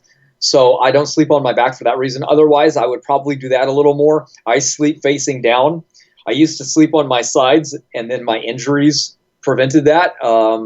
I first I got the cauliflower ear, so then I could only sleep on my right. Then I hurt my right shoulder, so I couldn't do that. So I slept on my back, and then I broke my tailbone, so I couldn't do that. So then I started sleeping face down, and then I became addicted. The only bad problem I noticed is that from slipping my low disc in my spine is that if I use a pillow, that little bit of adjustment on my back I'll wake up and it'll be messed up certain days. So as long as I sleep flat, I'm good. But I'm different. I'm messed up because of injuries. That's not the average person. So So you're a stomach sleeper. I'm a stomach sleeper. Yeah. Now, there is one problem with sleeping on your stomach that I've heard, which is face wrinkles, because like you're sleeping and your face becomes pressed up and you get wrinkles on your face. Have you heard about that? Yeah. People want a porcelain face, so they don't smile and they don't do anything. If I cared about that, I wouldn't be hitting the face, though, right, Ron? Right. So if you see us, people in the chat, anyone who's watching this video, if you see us 20, 30 years from now and we have a bunch of face wrinkles, don't assume it's because of our diet. Could be just because we're stomach sleepers, right? There you go. So you got to let us off the hook for some wrinkles on the face. So Exactly. that's why, yeah, you can't just judge. You can't judge a book by its cover, as Mary Poppins says. So you can't just judge someone by the beauty of their face and say, oh, well, they look pretty, they must be healthy. That's not true. You see models all the time. They have no wrinkles, but then they're just like trash on the inside. They eat like crap, and so they're unhealthy, right? You would be surprised, man. Our indication of health in America is very different, very warped. You look at go buy a fitness book magazine when you're leaving, and it's some dude that's doing drugs and all jacked up. It's like, dude, the average people don't look like this. Look at any photo from the 1800s. Not a single human being looked like that at all. But guess what? All those people probably lived longer than that guy on the cover of that magazine. You know what I mean? Our indicator of what health is and visual looks are entirely different. Like you can see a guy that's probably like 30 years old and he's in great shape and he's completely bald, and then you'll see some 50-year-old super fat overweight guy that's never done anything in his life with a full head of hair. Who's healthier? See what I mean? You got to be real careful on how you're judging somebody, because I see it all the time with fighting. You talk about underestimating somebody. You can underestimate a fighter big time. You go, oh, look at that guy. He's covered in muscle. He'll hurt me. That dude could not even know how to fight. Right. So people could underestimate someone's health, just because they look a certain way. Like people might underestimate my health just because my teeth are all damaged, and I'm like, wait, hey, I did that a long time ago from stupid fruitarian diet. That doesn't necessarily reflect my current health status, right? Matter of fact, do you have a good protocol for your teeth? I use a lot of neem oil on my teeth. So neem, I heard it kills more bacteria than anything else. I don't have a good strategy for rebuilding my teeth other than take silica and magnesium and make sure I'm not deficient in minerals, and take K2. That's why I started taking a lot of butter and these animal fats, because I was into Weston A. Price. Weston A. Price, the dentist, he talked about how the importance of Activator X, which is now we learned is vitamin K2 for dental health and rebuilding the teeth and remineralizing the teeth. So that's what got me into all that. Animal fat thing, and being a proponent of butter and raw milk and everything was all Weston A. Price. So in addition to that and certain supplements, and neem to kill the bacteria, I don't think I have a certain other strategy. Do you have anything you recommend? Yeah, I love all different kinds of things, like powdered chaparral. I made a mess of the sink with that stuff though, so I gotta be careful. But yeah, I like mixing all kinds of little decoctions and kind of like rubbing them into the teeth, and, like almost like oils. I like the neem oil too, but I mix it with tamanu oil. That would be good. I always want to take a mushroom one day and just dip it in a mushroom and push the mushroom out, make a mouth guard out of it, and just like repair everything real quick. But I haven't gotten around to it because I really don't have any problems. Whoa, so you think mushroom would repair the teeth? Oh yeah. A mouth guard of mushrooms? Yeah, if you could just take a mushroom and just like just cram it up on your teeth, like one of those slimy, like shiitake mushrooms, that would be a great mouth guard for people. And just leave it on the teeth and gums, and just leave it up there for a while and just spit it out later. Wow. Sit there, watch a movie, and when the movie's done, just spit it out. Your teeth will be rocking, man. Wow, what about the mushroom? Would it actually help repair a dental enamel? Would it grow pieces of the bone of the teeth back? Because my teeth, I have chunks of them just fell out. Like I just chunks of my teeth that just fell. I have black holes in the sides of my two front teeth. It looks like there's like something black in there, but it's holes, like literally just holes in the.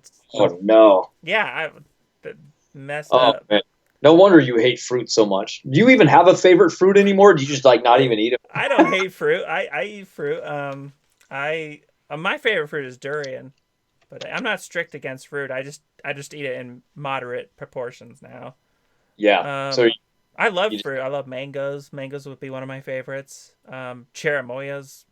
We had some good cherimoyas in Hawaii. I love all the different fruits. Figs, peaches, whatever. You name it, I love it. There you go. I think that's one of the problems with the fruitarians nowadays. They reach for all these like, oh, this is really good. Like David Wolf was like, oh, I just lived on citrus for a while. It's kind of like, nah, man, tell them exactly what you did. You were mixing oranges with avocados. So, you're protecting your teeth a little bit. Yeah. You know what I mean? Like that. Like, why don't I have teeth problems? How long have I been eating fruit? Like, this is the protocol that I recommend and that I've done is very, very different. The Right. citrus, man, they hurt teeth. And I also, I think when I was a fruitarian, I had low mineral in the diet. I had low mineral. I wasn't eating like high mineral fruits probably. There's probably higher mineral fruits, and I wasn't eating greens. I wasn't drinking celery juice, so I didn't have that alkaline balance. Do you drink any greens, or are you doing any green juices or any vegetables in your diet? Like, I hadn't eaten a vegetable until probably 2 days ago for I don't know how long. I couldn't even tell you. So years. yours? Uh, yeah, years. So I had my first salad the other day because I needed more calories in because I'm trying to like go up in size. So I started. I threw in a bunch of avocados. I'm like I knew I have a new dinner now, right? So I just throw in a bunch of greens just so I can mix other things in. Otherwise, I'm not going to just sit down and eat avocados. They're not like a favorite fruit of mine, so I like to hide them in things. So I'm going to make a salad every night, but I'm not doing it for the greens. Matter of fact, I'm eating the most hybridized grain you can find. I'm trying to get the one with the lowest cellulose, the most hybrid grain you can find, or green you can find, because I don't want the high cellulose. I don't want to oxalates. I don't want the nothing. I just Yeah. want the arugula, Right. right? So that's my thing. Otherwise, it's not really necessary because greens don't really intrinsically have anything the fruits don't have, except for chlorophyll, and you can find that in chlorophyll. I could just drink it if I wanted to. Right. So What about? I'm not a big fan of salads either. I don't like the cellulose from vegetables at all. But yeah, I like celery juice and fresh vegetable juices. Obviously, I wouldn't juice a spinach or a chard or something that's high in oxalates at all. smart. But celery juice, what's your opinion on that? There's a huge celery juice craze. I was talking about it in my last live stream. The guy who invented it, the medical medium. Are Oh, you into the celery juice stuff? celery is right behind papaya because of the PQQ concentrations are very, very Right, high. you were saying that in the live stream. I remember PQQ. Yeah, so that's really good. Really, really good. I just don't like that celery gets all stuck in between my teeth, and I'm out there picking for like an hour trying to get all the fibrous things. It's just annoying, and I don't like juicing because it's just such a mess. I don't want to clean a juicer for an hour every day because I wanted that much juice out of celery. Get out of here. I'm lazy, man. The hardest thing I like doing is opening up like 15 coconuts and having them in the freezer, and then I thaw them as I need them. That's like what I go to. That's my minerals. You can't get any more mineral rich than a coconut. It pulls ocean water out into the coconut. So you're going to have the highest mineral absorption ever from a coconut. Ever. Wow. I love coconut water. I used to drink them like tons of them in Hawaii. It's amazing stuff. Really good. So yeah, and then mix that with some grass. It's over. You know what I mean? There's no more minerals I can need in my body at all. There's nothing, nothing that I would need. But did you see that video I posted with the coconut kid? That dude, that kid that never ate any meat or dairy in his entire life. He was raised raw vegan. I don't think so. Yeah, He was drinking coconuts, eating coconuts? his dad's a coconut farmer, so he's raised on a coconut farm, and all he's ever eaten are coconuts and bananas. So yeah, Wow. yeah, and he's 19. So there it is. Just 19 years old on coconuts and banana diet only. Just coconuts Yeah. and bananas.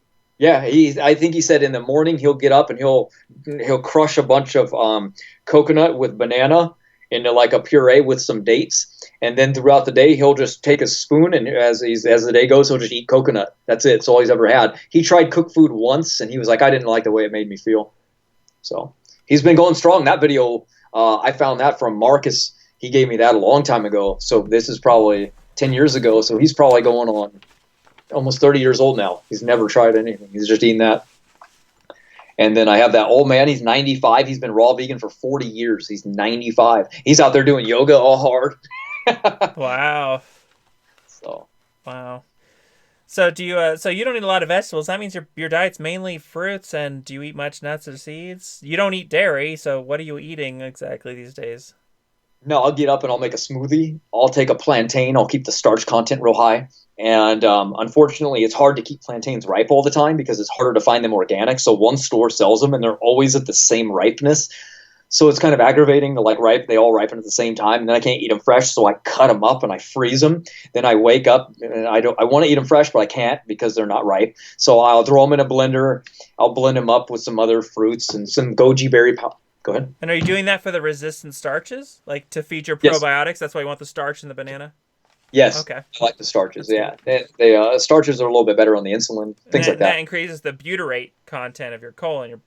Your colon's fermenting that and creating butyrate. So you're basically creating butter in your colon, and I'm just eating Correct. it because that's Yeah. what butter is. It's a lot of butyric acid, and your bacteria are doing that with the plantain fiber. Exactly. Like you said, like I said, I like my body to create everything. So that's kind of where I come from. So that's kind of like more my smoothie in the breakfast. I just keep it mostly fruits, and then I'll take a nut milk usually, but just a mild one, like an oat milk. Like I sprout oats, then I'll filter that out and I'll put that in. The reason why is because I never mix protein and fat together. So one of my meals will be, for example, higher in carbohydrates and fat, and then my next meal will be high in carbohydrates and protein, and I'll rotate them. That way, I keep fats and proteins away from each other for the glycation factor.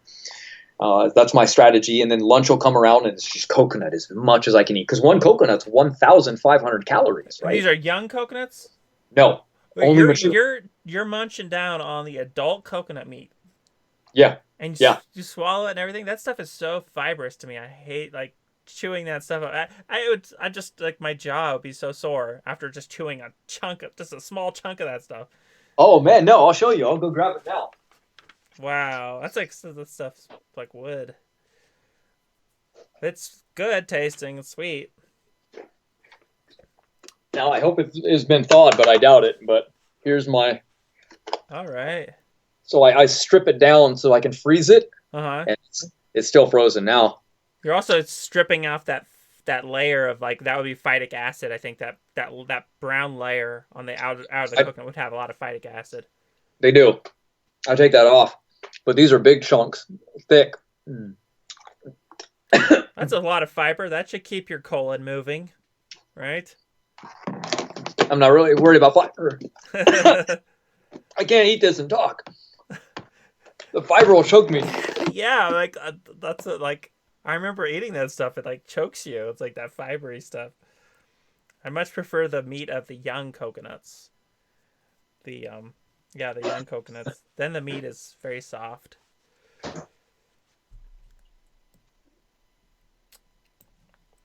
All right, what am I gonna ask him next? Almost out of my questions, and then we'll be probably wrapping this up. It's Christmas time. Yeah, there's nothing worse than watching somebody try to eat and then do live cameras like a mukbang. That's so obnoxious. I don't want to be a guy just sitting there eating, mouth all open, eating food in my mouth. Yeah. Or even worse, just working out, trying to have a conversation. You're all winded and out of breath.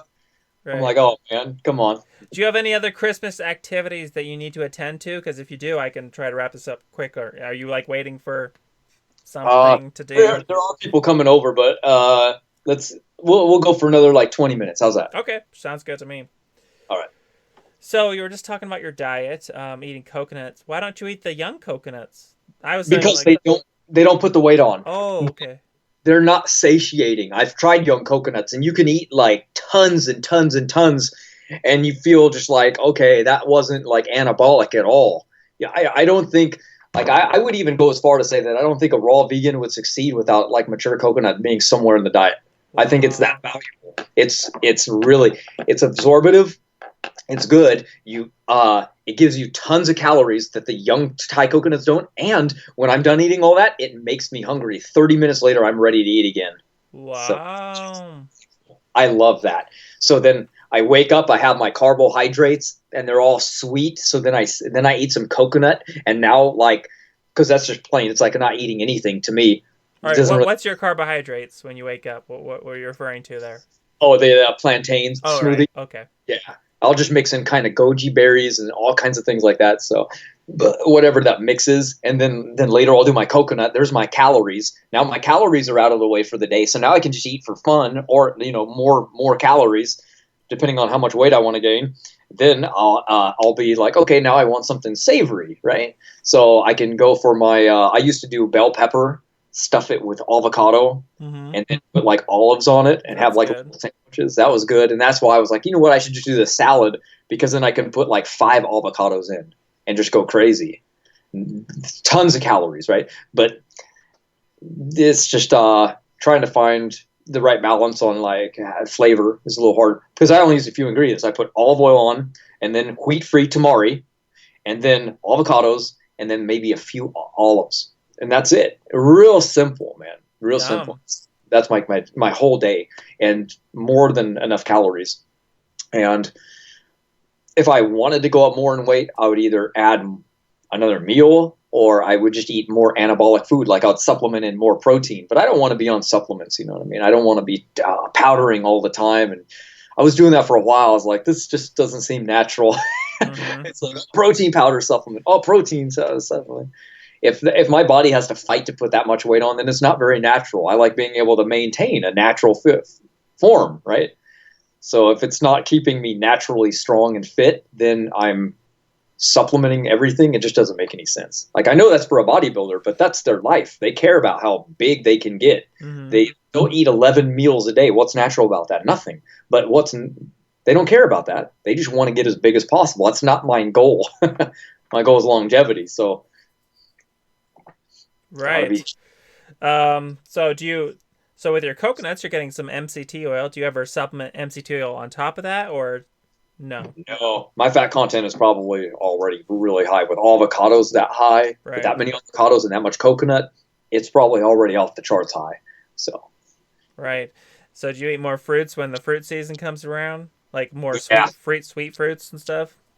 yeah. When the fruit season will be here, I want that mammy chapote. Uh-huh. That I'm looking forward to that one. What's And your that's favorite fruit? You asked me my favorite fruit. What's yours? ooh, favorite to eat.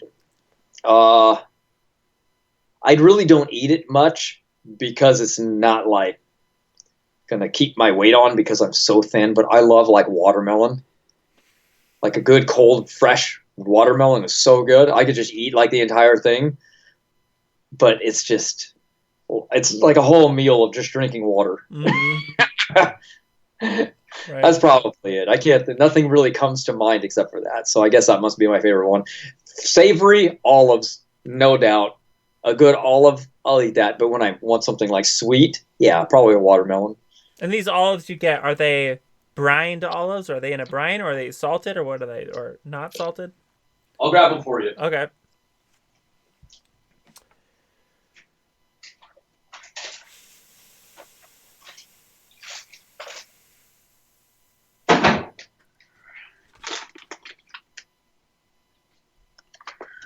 Pitted Batala olives.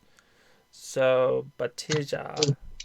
Yeah. All right, cool. So are they salted? What's the ingredients there? Do they have salt? Uh, Black Botila olives with olive oil and Celtic sea salt, raw. That's it. Nice. I remember eating a bunch of. I used to get the olives like that, and I used to also get these like unsalted, dried olives that. I mean, they were good too, but they just weren't. They're not as good as the salted ones. The salted ones are better. Oh yeah, it's like it satiates that like salt craving real quick. You couldn't eat this whole bag. There's Mm-hmm. no way. You could try. You could be like, oh, that's nothing. You eat that much in chocolate, right? But Mm-hmm. you can't do it, man. That salt hits you, and you're like, oh, I'm done. I'm done. Right. Um. Speaking of chocolate, how about chocolate? Do you eat much chocolate these days? Nah. I just stick to like that little program that I got going right now. It's kind of like I don't think there's any nuts and seeds in it right now. I got rid of all of them. I don't not meaning to. It was just like I ran out of walnuts, and I was like, oh, I love walnuts, you know. So I started doing all the coconut, and I'm like, oh my gosh, it's that many calories, and it makes me hungry. Sign me up. So I went all about coconut. I And just like, no peanut butter. You're not eating any peanut butter? yeah, but I take this. Got that now. We got to get Matt to eat peanut butter. That's my New Year's resolution. All right, if I could just get Matt to eat some peanut butter.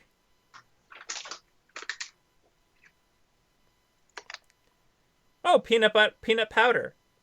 That's right. Nice. So you're eating peanut powder. Yeah. Heck, Exactly. all right. Well, you're eating peanuts. Good. Yeah. So why are Yeah. you eating peanut powder as opposed to peanut butter? The reason why is because the peanut powder doesn't have any of the natural fats in it. So I don't have to worry about the glycation factors. So I can have like a smoothie that's all carbohydrates loaded up with protein and have no fats in it. So I don't have to worry about like, getting all of them at the same time. So when you want peanut flavor, you've got that, and you don't have to worry about having fat every meal because fat satiates you for too long. I don't want to be satiated. I want to eat more calories. So you eat peanut butter, you can sit down and eat a jar of peanut butter, but literally you'll be done eating for the day. You'll be full for a very long time. So how do you get in the calories that you require by eating more peanuts? Easy with powder. Easy. Wow. Okay. So how? But what if there's essential like types of fats in that peanut that's supposed to be with the peanut? Like they say there's arachidonic acid and different fats that are in peanuts that are special and healthy. Like, how are you getting those fats? There are. Matter of fact, I have those fats in there. I have cold pressed raw peanut oil as well. Oh, okay. So you'll eat the peanut oil, but at a different time as the peanut Time. powder. Exactly. Wow. I just avoid the initial timing of glycation Uh-huh. after, because right, fats digest at different time, protein digested at a different time. Protein's pretty much gone through your digestive tract. So you think combining fat and protein together will cause glycation? Yes, that is like Isn't that odd? Because that makes nature look pretty stupid because it's always packaging fat and protein together. So right. How could nature be so stupid and cruel to package these two things together that's going to glycate us? Because it does it when they're heated. And cooking was never supposed to be a thing. When you don't cook them, it's not a concern. Wow. Okay. Peanuts are cooked and roasted, so I have to concern myself. If it was raw, I wouldn't. For a matter of fact, raw rice protein, I can mix in my protein and mix fat, carbohydrates. I'll just put it all in because there's no concern. Because it's completely raw. Because when fire touches it, take meat, take a steak that's high in fat. You can eat it raw and not have any glycation factor. Matter of fact, I think the score is 137. You roast it, you barbecue it, it's the highest thing you can put in your body that's been glycated. It's off the charts at like 11,000. Right. There are a lot of peanuts brands that have been analyzed for not aflatoxin, acrylamides, which is the glycating factor, right? And then there are high acrylamides in a lot of peanut butter. So right. And look at the highest glycated foods. They're the highest fat and protein. Eggs, fish, and red meat. They're the highest fat with protein. Really? Right? I would have never guessed eggs are high in glycation. Wait, are they high in acrylamides? No, it's just because of their high fat content and high protein content. When fire hits it, they glycate and they cross link and cause glycation. So especially if you're doing a scrambled egg, that would cause more glycation, right. I'm sure, than a sunny side up egg where the yolk doesn't get cooked too much. Exactly. See, then you see now you're seeing the process. Right. It's the fire that does it, not eating it raw. So that's why I keep the peanut one separate. But most of them I don't really concern myself with unless the form is like somewhat cooked. Then you got to be careful. So awesome. So well, I'm glad you're eating peanuts. I didn't even know that. That's cool. I was gonna say my New Year's resolution was get you to eat peanut butter, but hey, if you're already eating the peanuts, then you got it. You got the stuff. You got the secret sauce. All right. Yeah. So but so if it's just why don't you get normal peanut butter and then drain off the oil, and then eat this? You could eat the solid part of the peanut butter. Because they're cooking the oil as well. See, when you take peanuts and you put them in a thing and they roast them, right? What they've done is they've roasted the fat with the peanut. I have raw pressed. Oh, I see what you're saying. Oil. Right. And so I have the oil that's never been heated, and then I have the protein, which was. Mm-hmm. Right. So I have oils going rancid are what mess the system up. That's what causes us bad methylation. That's what causes homocysteine levels to go up. That's why a vegetarian or let's say even a vegan who eats no saturated fat will get heart disease because they eat so many cooked oils. Their homocysteine levels shoot up and they get the same heart problems as a meat eater. So they die from the same reason, or different reasons, but the same cause. Wow. All right, so what if, have you heard about this principle of hormesis, where toxins can actually help the body because the body's having to build back stronger, right? You heard this, Yeah, and I then don't believe it. you don't I believe, believe in it. Oh wow. I believe it's completely garbage based on two studies. The shortest living people on Earth are always nurses, no matter where in the world you go, because they're completely surrounded by sick people and their immune system is always compromised. So, if it was supposedly making you healthier and stronger by being around compromised people, then the fact is that they would live and have stronger immune systems than anyone on Earth, and they do not. Okay, but what if the principle of hormesis isn't working in that context where it's not hormesis doesn't work when you're being exposed to sicknesses, but what if it's only working in the context of like plant toxins or different toxins coming in from the diet that makes hormesis work? Could it so Probably because they've already debunked what are called homeopathy, and homeopathy based its rules off of that. It said, if I'm going to be around a little bit of mercury, then maybe I should consume a little bit so that I can be around toxic amounts of it. So what they did is they introduced little bits of toxins so that they could be around lots of toxins, and then go see how good it worked. Yeah, but those toxins are shouldn't be there in the first place, and those little bits didn't seem to actually have any effect at all. So that's why homeopathy has been completely debunked, and it's on Quack Watch now. right? I'm also a very big skeptic of homeopathy. But as far as hormesis, isn't that the very principle why a lot of the plant phytochemicals that's actually why they're healthy to us is because they're a bit toxic? Isn't that why a lot of plant phytochemicals and plant alkaloids are actually medicinal? Is because they're toxic. Isn't that what's going on? No, actually, they found that most of our cells actually have uptake for that. Our cells have an uptake for malic acid, and our cells have an uptake for the cannabinoids in marijuana. Our cells have an uptake for citric acid. Our bodies are designed to take these phytonutrients and phytochemicals and do things with them, with the enzymes. They break down and they go somewhere, and they are actually used as things to fight and combat certain diseases. Whether or not when you're completely healthy, what the effect that they have, probably nothing. But if they're supposedly bad for us, then they would cause some type of a C-reactive protein in the blood. They would cause a white blood cell count to rise because your body would see it as an infection. That doesn't seem to be the case when we introduce these things. So we would see some kind of a counterindication if we were to take in some type of an allergy. If you're allergic to coconut and you eat it, you're going to be messed up from it, because what's going to happen is your blood cell count, your white blood cells are going to shoot up, and you're going to say, "Oh my God, it's an allergen." You're going to have an inflammatory response. Mm. So the same thing would happen with these individual cofactors. If we were to say like, "Oh, the phytochemicals of a strawberry are bad for us," okay, well, show which one is it? And then if we were to isolate it and ingest it, what would be the negative indication? So far, all of them are curative. Resveratrol, curative. Citrulline, curative. Wow. Pretty much all the alkaloids. You have a very interesting perspective on this, and it'd be very interesting to hear you debate Dr. Rhonda Patrick, because she's always talking about hormesis, and she's the girl who popularized broccoli sprouts. Right, and I think they're garbage. Because they have sulforaphane. But right. What'd you just say, though? And I think they're garbage. I think the only person that should be consuming those are people that have cancer, and no one else. Right. Yeah, so she says they work on a principle of hormesis, that they actually are toxic, but she says that stimulates the brain in such a way where it's actually like healing itself, creating neurogenesis or whatever. You can say the same thing with chocolate. The chocolate does the same thing, but chocolate is also a neurotoxin at the same time. So it has a positive and it has a negative. It's kind of like saying, well, we can use lecithin because it's a great thing to help pass the blood-brain barrier, but you don't want to be on lecithin because of this reason.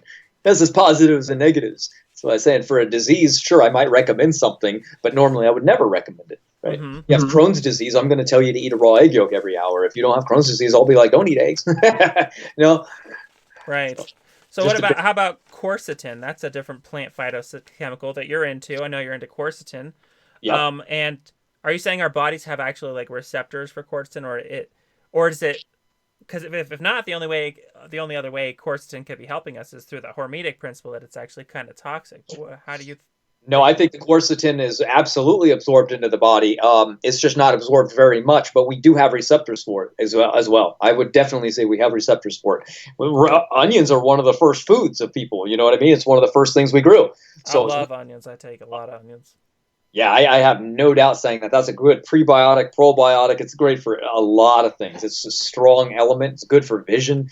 It's good for a lot of things. Onion's awesome. And quercetin, though it might have a low biological absorption factor, it doesn't really matter. We still absorb it, and our cells do uptake it. And if we didn't have that ability, your body would just negate all of the onion as it is, and it would just go all through you unassimilated because we would have no receptors for it. Just like what happens with a lot of things that we have nowadays. I doubt our body's absorbing much of a Ho-Ho or an Oreo. There's probably not a lot of absorption coming in because there's nothing in those except for processing. You know what I mean? Right. It's like it's kept its basic element, what it's made from, and that's about all you're getting. It's been fortified. Quercetin is on a lot of people's lists of very important supplements for anti-aging and longevity. How are you getting your quercetin? I was hoping I was getting mine from like onions and capers. Do you think that's enough, or do you think we need to supplement with it? Good question. Remember when I told you about the senolytic, fighting the senescence? I said that 175 milligrams of quercetin acts in conjunction with 75 milligrams of theaflavin to actually boost and fight senescence. It actually allows the body to rid those cells that are building up now. So what happens is quercetin, not being very well absorbed, is now mixed with theaflavin from black tea, and they actually work in conjunction with each other to help quercetin absorb 100%. Now quercetin can go throughout the system and identify senescent cells and remove them because they're senolytics. They're senolytic activators. They take dead cells and remove them from the body and activate other dead ones. So very important. And how I get it is through the very first ever senolytic activator. Wow. They actually make it, and it's both of those ingredients together, and all because I found those two studies and I sent it to them. Boom. What do you think of that? Wow. So they made that supplement because of you, what you did.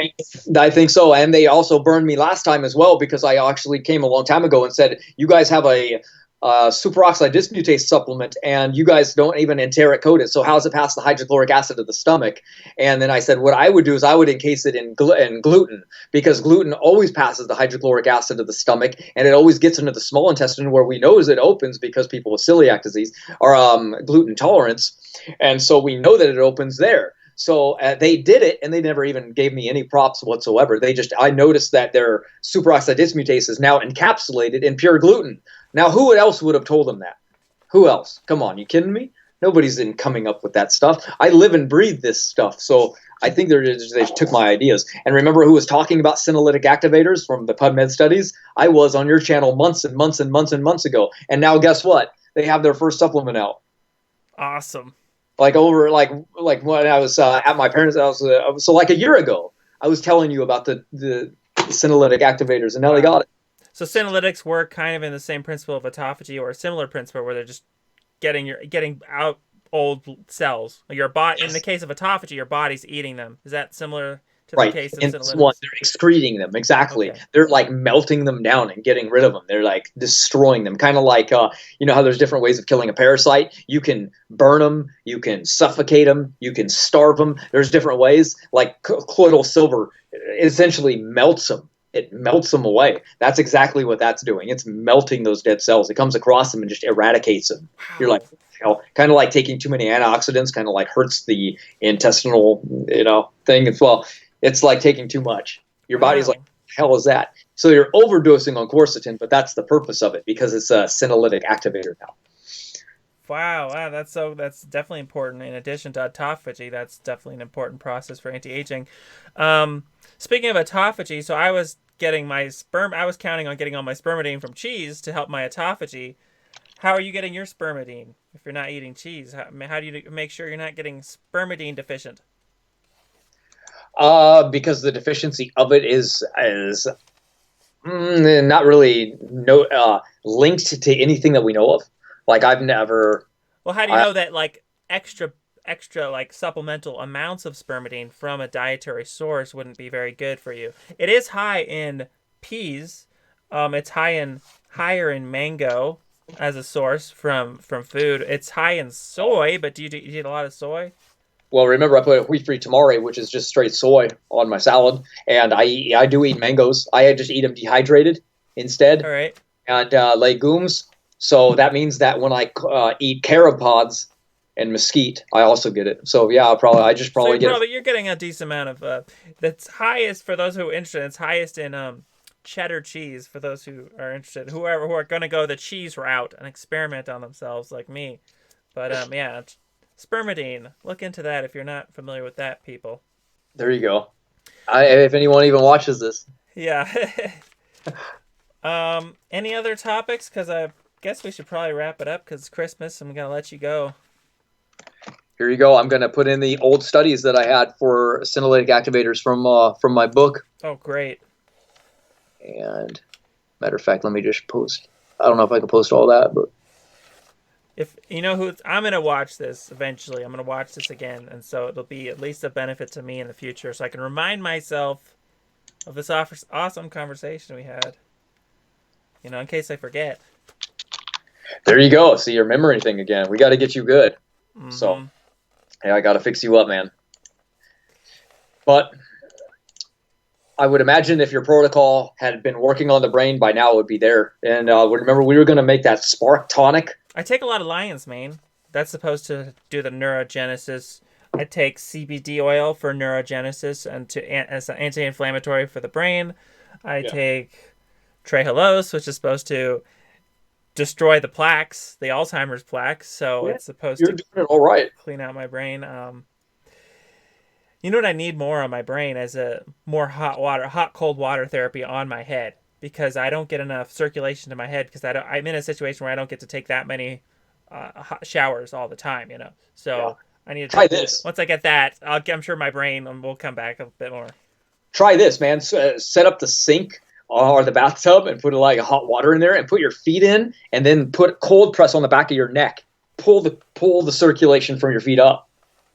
Ooh. You know, try that. Double-edged sword, you know, double the power. Ooh, I like that. Great idea. Fantastic. Yeah. Cool, man. This was a good hangout. Heck yeah. What other, if there's any supplements you think I'm not trying that I should try for my brain health, what would it be? Well, I love ashwagandha. Okay, I've been taking ashwagandha to help my sleep. Okay. But what were you about to say about ashwagandha?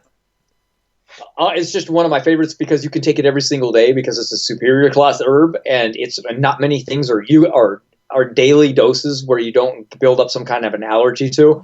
So it's always nice to find something that you can literally take every day. And as I've stated before about ashwagandha, it rebuilds the dendrite growth in the brain, and that's what connects to neurons. So what happens is when we get older or there's damage, what happens is those spider web looking things in those brain cell scans that you see retract, so we lose those memories. Well, these regrow that so you can actually remember things that you might normally forget and remember old memories that are now gone. So it's a really good one for elderly people to be on. I also like things that help pass the blood-brain barrier to be in conjunction with that. So I like ginkgo leaf because it helps carry more oxygen into the brain, and gotu kola. Gotu kola you got to be a little bit more careful on. I usually don't recommend it because sources are hard to find that are good because they're usually grown in like gutter water. So you got to be a little bit more careful with that one. And those are pretty much my top three. Yeah. All right. So I'm doing good then because I got a bunch of those. I got ginkgo as well that I've been taking, so I could do ginkgo, ashwagandha, and lion's mane. That's a good trinity right there. Add some CBD oil on that, and I think I'd be pretty good, right? Yeah. I would imagine you should feel effects from it starting as early as 3 weeks. Methylene blue. I'm gonna have you research this, and I'm gonna send you a bottle. We'll have to have another conversation about this in the future. Okay. Once you experiment, hopefully you'll be willing to be a guinea pig with me. Yeah, right. We're a guinea pig on a lot of things, man.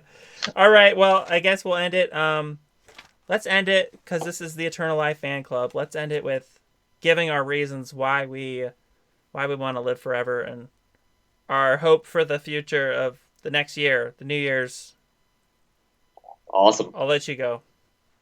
I'll let you go. You go. Yeah, it doesn't matter. I'll go first. You can close it up. I think that people should be more interested with eternal life from the mere fact that if you really want to live a long time, you can help others. You know what I mean? As we grow in age, we grow in knowledge. and we grow in satisfaction, and we grow in seeing the wonders that are around us. Is where when we're young, we're in such a rush to grow up. And then what happens is we get to the older age in life, and then what happens is we get bogged down by the problems in life. We get too caught up in our injuries, and then having to fight with a rat race and get behind on bills, and we get all these, our priorities are wrong. Well, imagine if you take all those priorities away and you're just about living life. What would happen then? What would happen if you could live for a couple hundred years? A lot of people, they take themselves right now in a situation and they say, I don't really want to live that long. Well, yeah, probably because your situation is horrible. Let's change that dynamic around, and let's get you super healthy and happy. And then, do you really want to die? You don't meet many kids that say, yeah, I want to die. You only meet older people that want to die. It's because of their lifestyle. So what happened between that kid and this adult? Something happens along that journey. So we need to get people thinking about this journey as being a good one, something that make people really want to live a long time. And, we were created to live forever. Sin brought death into the world. So we were designed to want to live forever. It says eternity is set in our hearts. The Bible describes that. So what happens is we are told a lie. You know what I mean? We believe this thing around us, and now we've been fooled and manipulated to believe that, oh, well, it's over anyway. Who cares? Let's just go have fun. So I think it's the wrong mindset. And I think that when people start feeling better and they start like seeing the potential and being happier, they'll want to live forever. And I don't want them to have that mistake and that regret going, I should have tried earlier. You know what I mean? So we exist to tell these people, start now. You'll feel good. Start it now, because you don't want to be 50 and then try.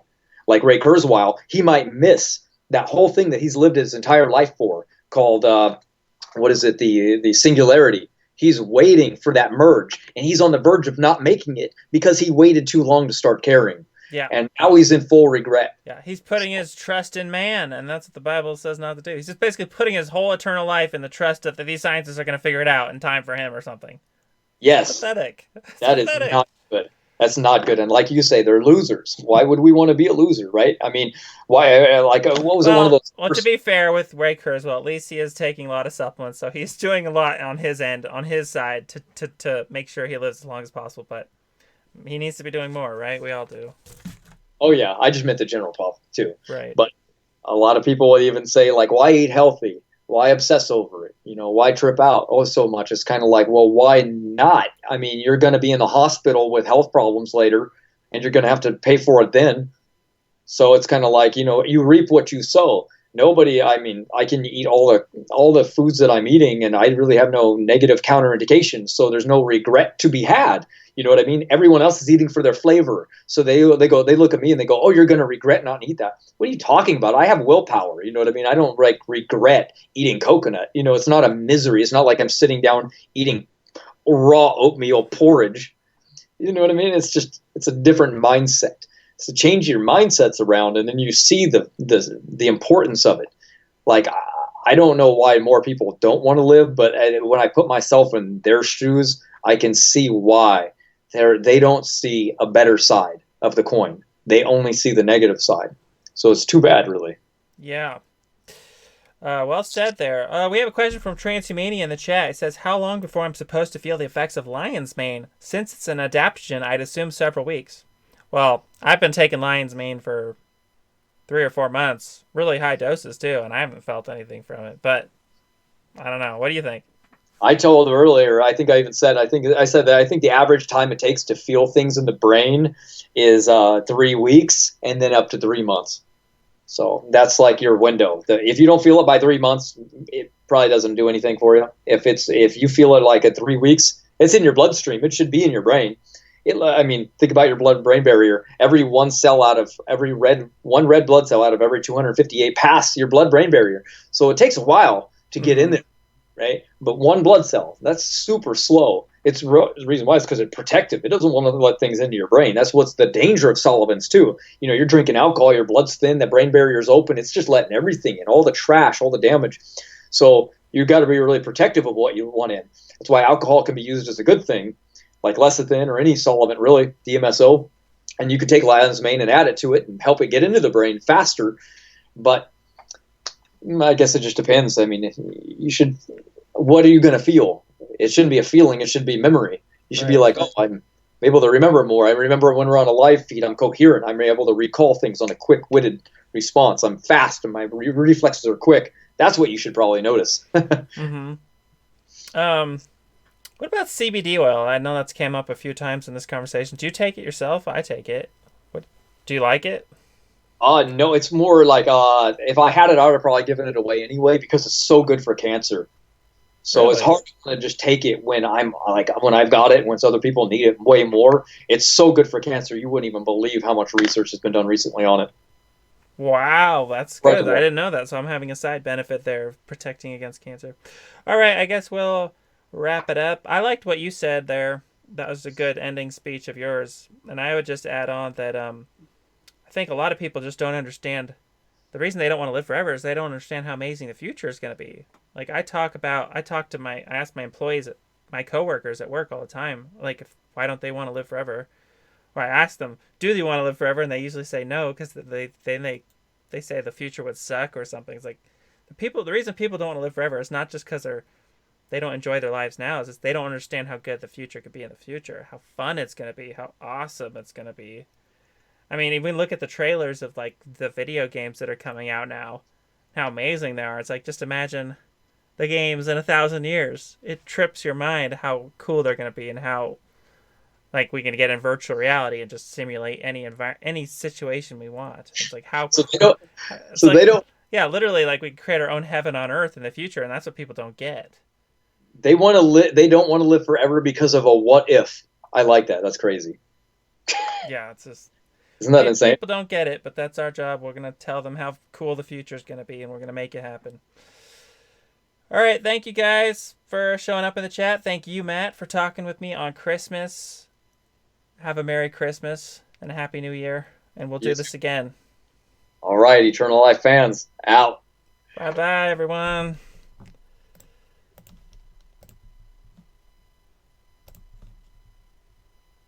All right.